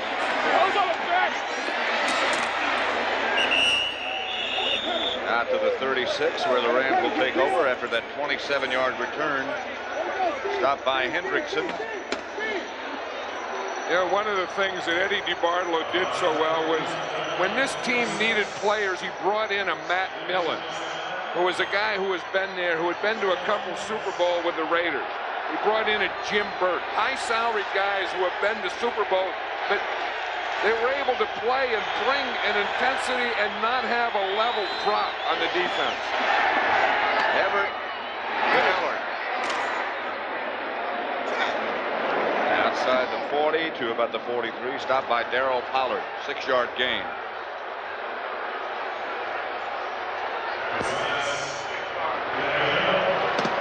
I think when you're down 27-3, it's time for that no-huddle offense. Get into your 2 minutes with 14 minutes to go. Screen pass to Buford McGee. He will not get the first down. The first man there was Matt Millen. Matt Millen is a guy that studies this game, but he loves to play it. I mean, he's a guy that's been around enough 10 years in the league and still plays it like a little kid. 3rd and 2. Everett to Holohan. You have to have good hands, as Holohan does, to make that catch. Yeah, the interesting thing, when Joe Montana was the starting quarterback at Notre Dame, the 11th string quarterback was Pete Holohan. Everett, no place to go. Buford McGee was the intended receiver. Kevin Fagan put the pressure finally on Everett. I'll tell you, they knocked that confidence right out of Everett today, didn't they? He started off the game, and of course, you know, it's a lot to do with their defense. They just didn't get anyone open. I mean, he's been getting rushed, he's been getting knocked down, and that time he had good pass protection, and the coverage was too good. One of the big plays early was when Clipper Anderson was open on that big reverse, and Ronnie Lott came out of nowhere to knock it down. I think after that, the Rams started downhill and haven't stopped. Everett for Anderson. Again, nothing there. Watch Pierce hold out here. And he's rushing against Jackie Slater. Now, that's a real matchup. And he gets that rip, and he gets that arm, and he goes to the outside and comes back inside. I'll tell you one thing, I'm glad he didn't spin like Jim Burt was trying to teach him to. But see, he has to wear that mask over his eyes because he's blind in the left eye, and he had to sign a waiver when he first signed with the 49ers against that right eye. He has quite a story. Everett. Batted down.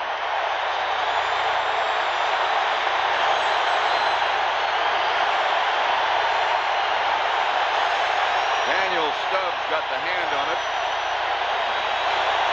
And the crowd stands for the defense. Hatcher back to punt it. John Taylor back deep at the 15-yard line for the 49ers.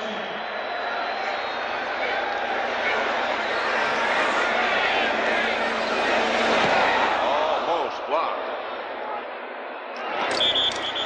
Fair catch at about the 18 where the 49ers will take over. 13 minutes, 13 seconds left to play, and the 49ers up 27-3.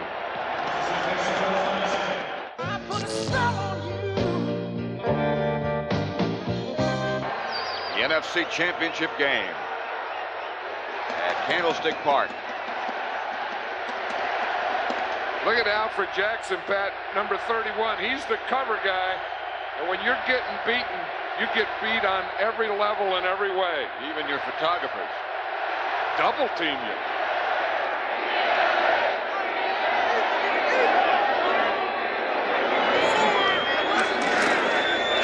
Rathman gets the carry over the left side.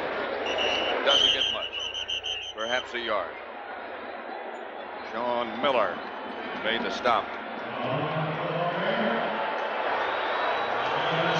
And that defense has gotten pushed around there today by this 49er offense and this 49er offensive line. This isn't one of the plays. That is good Ram defense there. But the 49er offense in the first 3 quarters have beaten the Ram defense about every way you can. Brings up 2nd and 9. Montana is going to throw it. He does to Rathman. Got by Kelm. Now now Jim Burt is talking to John Marshall, the defensive line coach, and I think Marshall's trying to get out of the way. Burt will talk to anyone and coach anyone and do anything during a game. For the 49ers at the 25. And in control of things. 27-3. To Rice.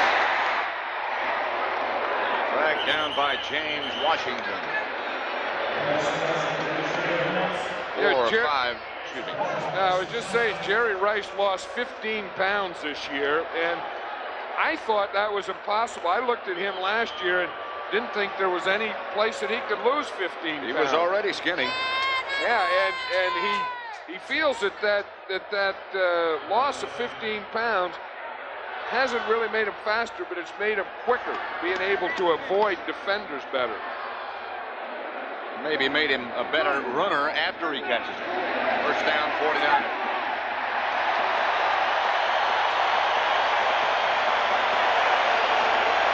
This is what it's like for a nose tackle in there. You get hit by the center, who's big and strong himself, Jesse Sapullo, and then you get help. You start off with a double team. That's the way things start, and it doesn't get any better. Poor Alvin Wright never got off the line of scrimmage.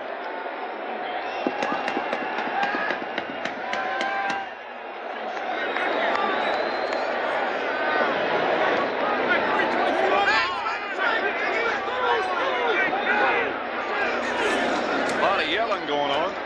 Montana look left, throws to right. Yes, sir. Rule to catch. Now, there aren't many quarterbacks that could ever do that. I don't care where you go back. Joe Montana went back, looked to the left. He was going to throw to the left before this. Then went from the outside to the left, came all the way back and found Jerry Rice way over on the outside of the right. That is using the whole width of the field.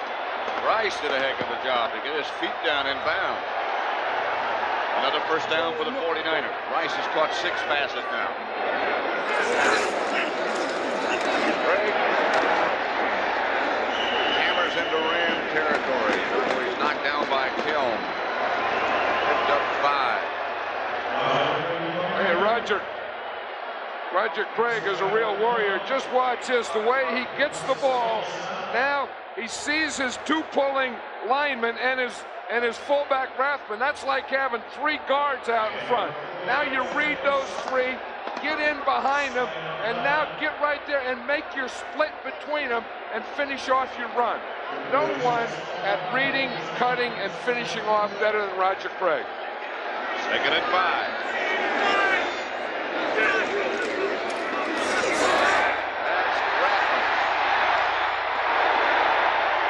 Ram 35 before Michael Stewart brings him down, a gain of 13 yards for Rathman.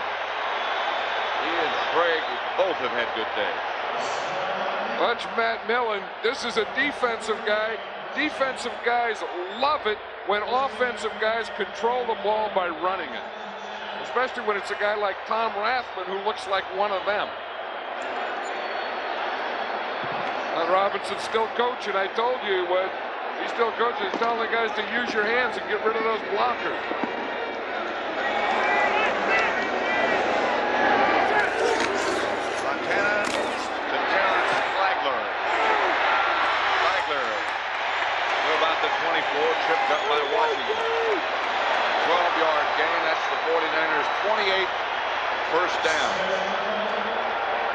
record in postseason play. Terrence Flagler has been somewhat frustrated because he wants to play more, and he's a good player. He was the #1 draft choice, but how can you play more when you have Roger Craig and Tom Rathman? Who do you take out? Who do you sit down? Put Terrence Flagler in. First down, 49ers at the Ram 23. Rathman and Flagler now the two runners. This is Terrence Flagler. Almost beheaded by Michael Stewart. Hey, that's what you do. When they start running, you get your 8-man front. The way you get an 8-man front is by putting your safety up there. So you have your 7 front guys plus your safety. And that's what Michael Stewart is. That's like giving you another linebacker.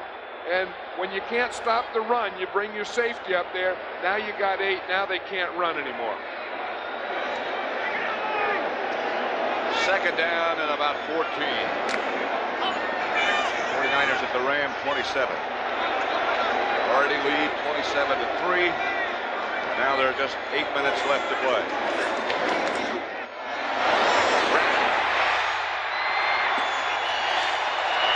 To about the 14. Again, stopped by Stewart. You know, it's getting to be a big thing, Pat, in his footballs. Now they have the screens at the stadiums, so now the players are starting to watch the replay on the screen. Rathman down after that last play, a gain of 12. There was something that he's the lead guy here, and they're sneaking him out, and he becomes a pass receiver here. And if something happens right at the end of the run after he catches the ball, I don't think it's that first hit there. I think it's when his head hit the ground. Watch him, he takes a whack, but watch when his head hits the turf. And he landed on top of the ball also. 4-wheel drive, 4-door, 4Runner for 1990. Space, luxury, and V6 power. Where you go is your concern. Getting you back is ours. Why are these men smiling? 'Cause the Lakers battle the Pistons. The Knicks face the Bulls. It doesn't get any better than this. Rathman, who got the wind knocked out of him, it appears, on that play, the last play, and now seems okay. But he took up a lot of turf. That's a shot of a football player. Flagler cuts inside one block. Has got a first down. Inside the 10. Joe Montana's going up to break up a fight. I can't believe it. They're starting a fight between 2 linemen, and Montana runs up there and get in the middle of it. A lot of people don't even think Montana should be in the game now, 27-3. Although I believe you should. I believe you have a game. It's a championship game. There's only one way to play. You don't worry about getting guys hurt. You go out and play it, and you finish it off. Montana has had some day. 26 out of 30. 262 yards, 2 touchdowns. Doesn't get much better. First and goal at the 8. Flagler again. To about the 4. Taken down by Stewart. Gain of 3. I think once you're going to the Super Bowl and you know that, you want to play. Once you've worked hard all day to get the other team in this position, you want to be in there, you want to stay in there.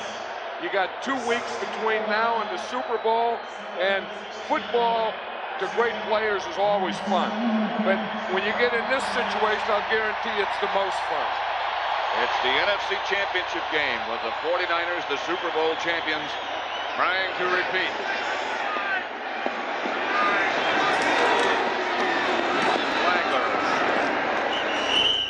The 1, stopped by Alvin Wright. By the way, they set a new attendance record here today. Here at Candlestick, 64,769. Watch this team, this 49er team, and what they've done today to the Rams, what they did last week to the Minnesota Vikings. I don't know that this isn't one of the best teams ever. Oh, I agree with you.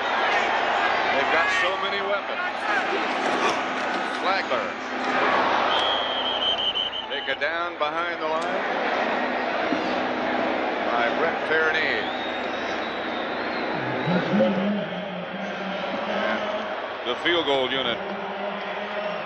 Here's a guy who's done an amazing job, and you talk about guys that are going to coach until the game's over. You have that type of coach on both sides. George Seifert and John Robinson, they go way back. George Seifert is from this area. George Seifert is a local guy, went to high school here. George Seifert and John Robinson coached together at the University of Oregon. 25 yards away. Cofer's kick is good, but I think the Rams were offside. It would still be 4th down.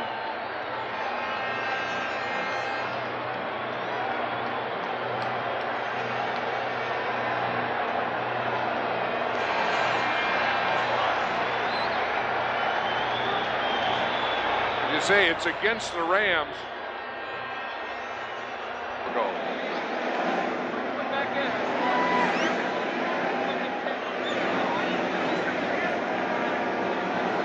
You say they couldn't get a first down anyway. Offside.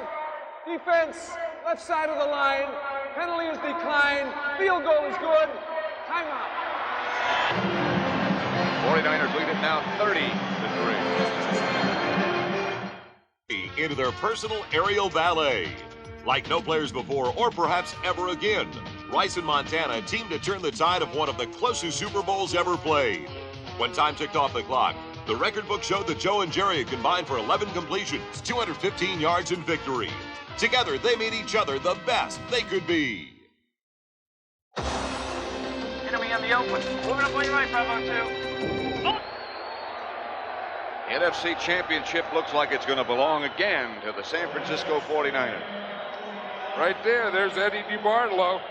He's the man in the circle right now, and I'll tell you, he's the guy that after they won a Super Bowl, by taking care of his guys, by getting them signed, by not being afraid to go out and get a Matt Millen, a Jim Burt, sign a Sherrard to a lot of money with 2 broken legs, doing those types of things, he helped get this team back to where they are. This will be Del Pino from the 4-yard line. Steve Hendrickson. Stop Del Pino. There's George Seifert. What a job he's done in his first year. Well, you know, he'll be, the 3rd first-year coach to ever go to a Super Bowl. Only one time as a first-year coach won a Super Bowl. It was Don McCafferty when he was at Baltimore. Oh, look at this. Winning his first-year coaches. The only thing is, Seifert's going to a Super Bowl. Red Miller went to a Super Bowl. That second guy didn't. Eller, flag on the play. Eller's pass from Everett. Chet Brooks brought him down. Flag on the play.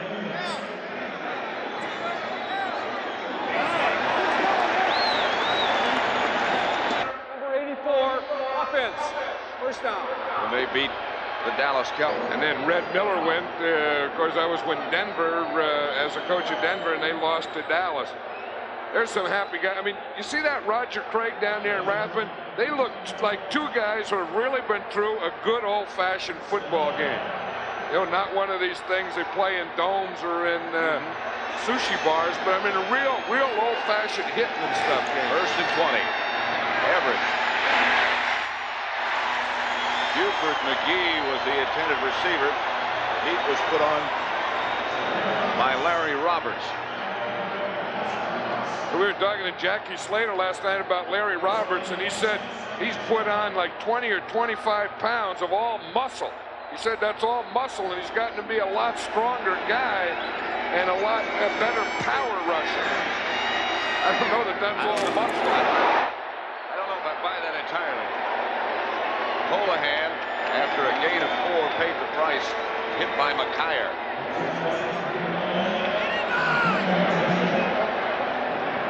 There's Jerry Rice, it looks like that eye's okay that was giving him problems early. The happy face, I know that. Third down. Everett deep. Chet Brooks back there with Clipper Anderson. It's incomplete. Here's the guy, George Seifer was saying maybe the most improved guy in the team is Chet Brooks. He's a guy like having another linebacker out there. He loves to hit. I think Chet Brooks is going to be in the All-Madden team. That guy there was last year. Wallace was on the All-Madden team a year ago. I think one of the rules that a lot of people don't understand about the All-Madden team is that you have to have seen them during the course of the year. Almost blocked. Maybe deflected.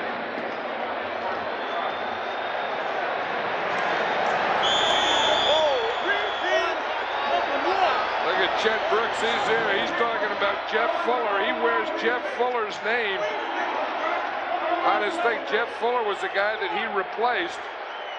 Who was the strong safety. Back to the All-Madden team. When is it going to be announced?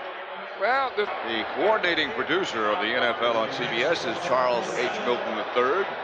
This game produced by Bob Stenner, directed by Sandy Grossman. The NFL Today produced by Eric Mann, directed by Duke Strutt. Senior producer David Winter, and the executive producer of CBS Sports, Ted Shaker.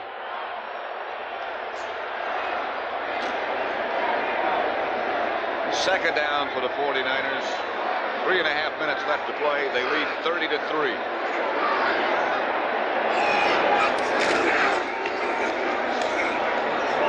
Flagler again with nothing there. Hi, Mom. Hi, Dad. Yep, see you in New Orleans. You know, it was interesting. We did a thing on the 49ers early, and I remember Ronnie Lott saying at that time that what we would like to do is get back to the Super Bowl again, and we'd like to approach this year like the Los Angeles Lakers. I think it was interesting seeing Magic Johnson walk off the field when he didn't say like the Pittsburgh Steelers or the Miami Dolphins. He said, we would like to be the Lakers of the NFL. You know, say you're going to win it again. Say you're going. Don't be afraid to say it. Here's Young back to throw. Jamie Williams made the catch. Stopped by Mel Owens. This telecast is presented by the authority of the National Football League and is intended for the private use of our audience. Any rebroadcast or other use of this telecast without the express written consent of the San Francisco 49ers and the National Football League is prohibited. There's Eddie DeBartolo. He looks like he's giving out towels.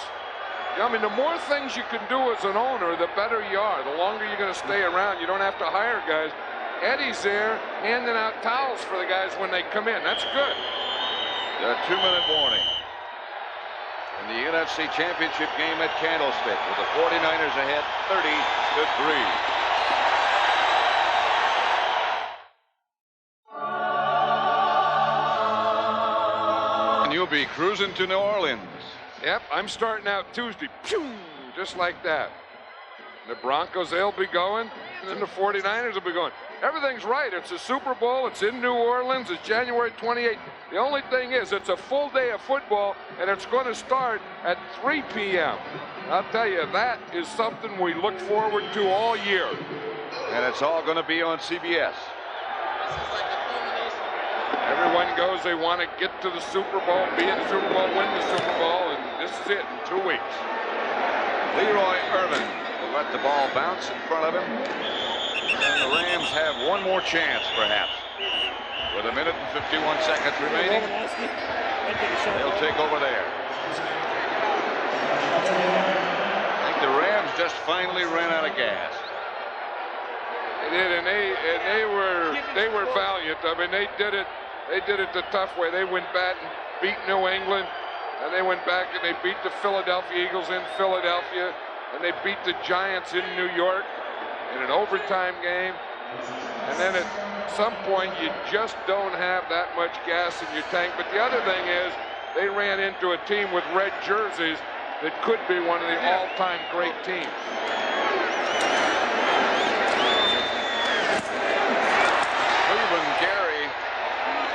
loses the handle. The ball belongs to the Rams. Well, he hit the official there, number 103. He ran into him. This is frustration now. It was Duval Love, number 67. He was just going to get someone.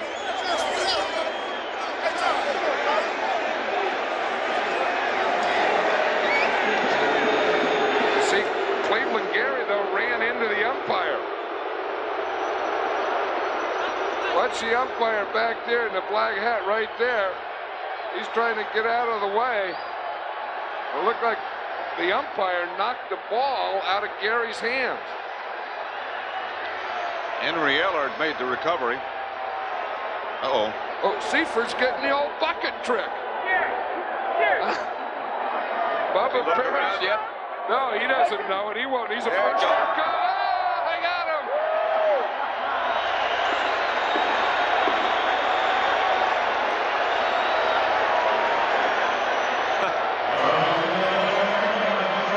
Don't forget to stick with us for the post-game show. Interviews in both locker rooms. And they're going to interview a winning coach. Dan Reeves will be live from Denver. All the NFC Championship trophy presentation. Is this any fun? There's no more fun than rolling in the mud. I'll guarantee if you're a football player, you've been out there pounding all day, then you can roll in the mud. You can't beat it. Pass intended for Ellard, incomplete. 30-3. 49ers. Clock stop with 23 seconds remaining. You know what's more fun than rolling in the mud, Pat, is sliding in it. Like if you can get a good run and dive and slide, that's more fun. Hey, it hasn't been a fun day for Jim Everett. You know, we talked about streaks and getting in sync, and he just never got in sync and got one of those streaks going.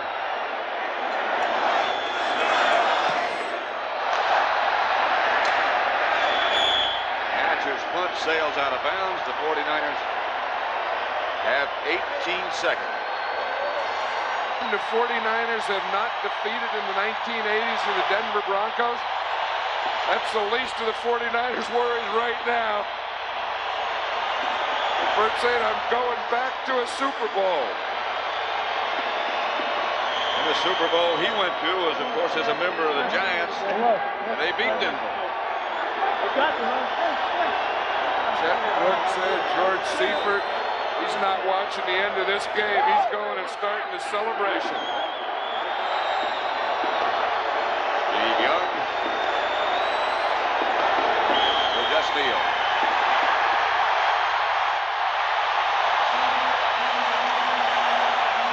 That will do it for the 49ers.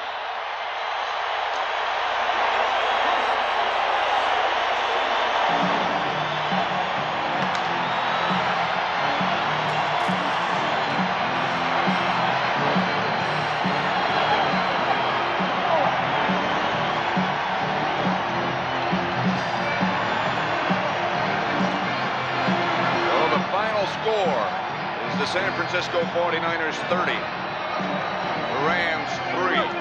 Stay tuned next for the NFL Today postgame show, where we'll hear from both locker rooms and have the NFC Championship trophy presentation.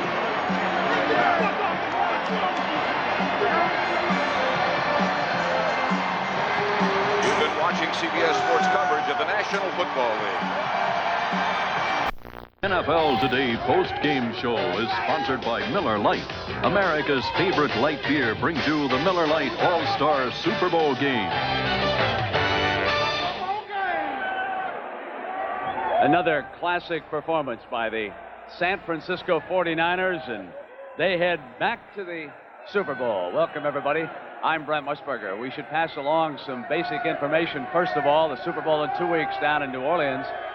And the San Francisco 49ers have been established, according to Danny Sheridan, who will have the story of the USA tomorrow, as a 10-point favorite over the Denver Broncos. And why not, I guess.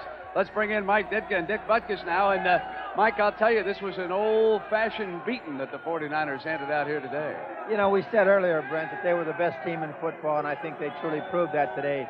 Again, it's very easy to give all the praise to the offense, and their offense played an outstanding game, but the defense is what made it all happen early in the game when they kept the Rams out of the end zone, made them settle for 3, and then they just took the football game away from them after that. But I tell you what, as far as the 10-point spread is concerned, the Broncos are going to do darn well. Dan's going to have them ready to play.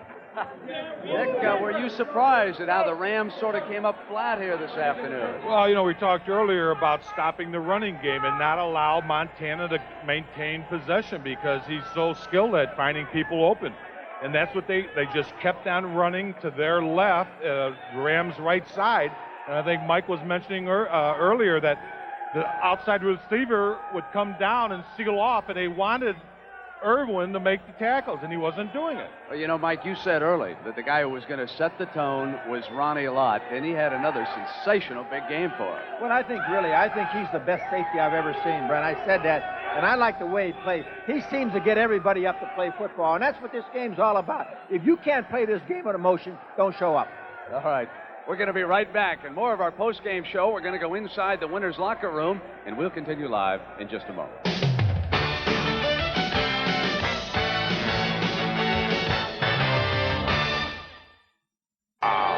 Will he win? So the San Francisco 49ers head to their 4th Super Bowl since 1981 with another classic performance here. And Joe Montana now has gone 2 years and 5 playoff games without throwing a single interception. Let's go inside the winner's locker room, and here's Irv Cross. Irv? Brett, nothing but smiles here, and you can imagine why, but let's get the business out of the way first to present the George S. Hallis Trophy to the newly crowned National Football Conference champions. We have Virginia Hallis McCaskey here and her husband, Ed. This is the 6th presentation of the George Hallis Trophy. It's the 3rd presentation to the San Francisco 49ers and the 1st presentation to your rookie coach, George Seifert. Congratulations to all of you, and you especially, Eddie, on your fine organization and all your wonderful players. Good luck in 2 weeks. Hey. Thank you very much. Thanks, Mrs. McCaskey. Thank you, Ed. Thank you so much. Thank you. This belongs to George and the team. Guys, you deserve it.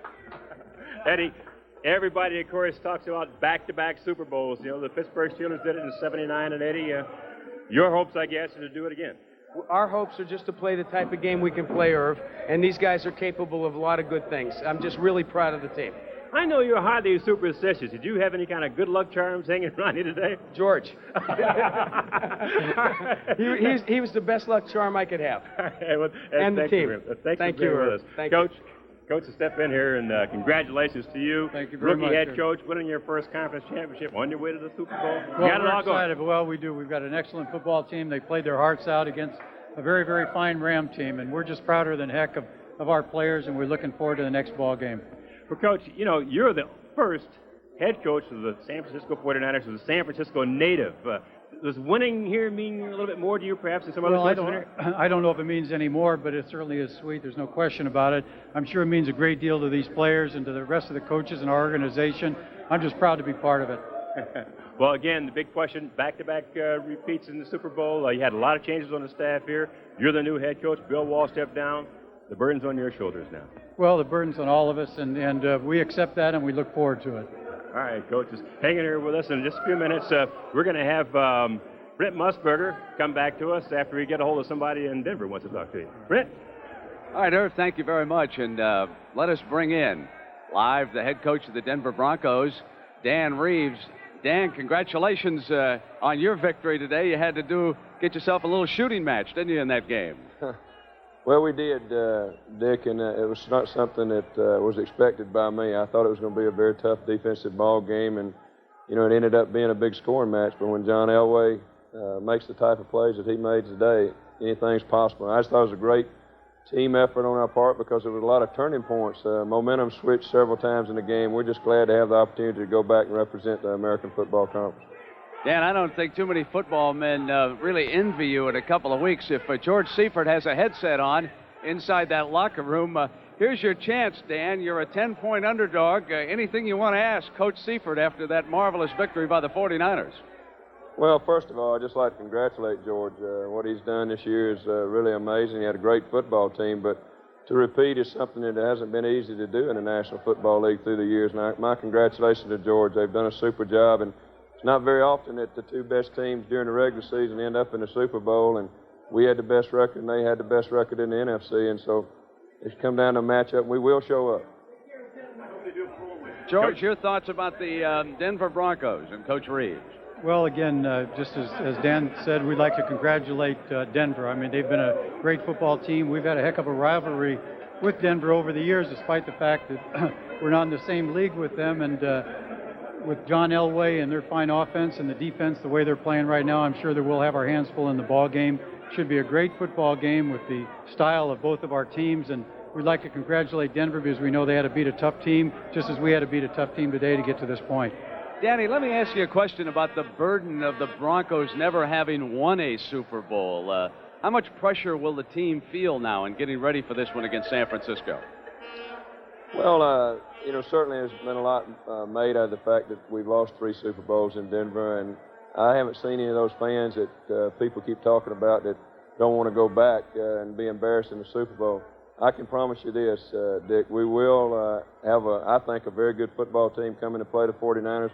We've had some success against the 49ers over the last few years, and it's a tremendous challenge. I didn't see any weaknesses in watching the game today. They completely dominated both the Vikings and the Rams, and those are 2 great teams. So we got our work cut out for us, but we got 2 weeks to get ready for them, and we'll be ready once the Super Bowl rolls around. All right, so congratulations to both coaches, and we'll see them in a couple of weeks down in New Orleans, and we'll come back in just a moment. Draft beer taste? The world is a very cool place. So tap into the cold. Cold filtered Miller Genuine Draft. Well, a gorgeous early evening shot of Candlestick Park. Let's go inside now and hear from some of the 49ers, and here's Irv. Well, when you talk about the 49ers, of course, you talk about the Montana to Rice combination. Jerry, come on, get in here. But, Joe, right off the bat, you've just been red hot all season and continued right through the playoffs. Well, the big thing there for us offensively was they were trying to take our underneath game away, so they were dropping a lot of people under the zones, and we just had to be a little choosy about where we were throwing the ball, and guys were finding holes for you, and I had plenty of time to throw the ball again this week, and a lot of credit has to go to those guys up front. They did it again. You spread the ball around a lot. Jerry Rice, of course, made his normal catch, I guess, quarter, but you also hit Brent Jones on a touchdown pass. Well, I think they blew a coverage there. They were looked like they were going to go into 2 deep zone, and then they rolled on both sides, and nobody covered him. Usually they run a backer with him down there, and they just let him go. I'd like to see that now, I guess, right? Jerry, early in the game, you went out of the game with an injury to your eye. What happened? Well, really, I got a hand across the face, and I lost my vision for a little while, but I kept working and got my way back into the football game. Well, Joe, you've seen quite a bit of the Denver Broncos. What do you think of their defense? Well, actually, I haven't seen much of them. We don't get a lot of their games out this way, unfortunately, and when we do, we're usually playing at that time. So, we really haven't seen much about them and heard a lot about them, but we'll get a good look at them in the next few weeks. All right, indeed you will. Congratulations to both of you guys. See you at the Super Bowl. All right. Brent. All right, Irv, thank you. Cute little story out of Las Vegas. The first bet, $100,000 on the 49ers. It's gone up to 10.5. And we'll come back in just a moment.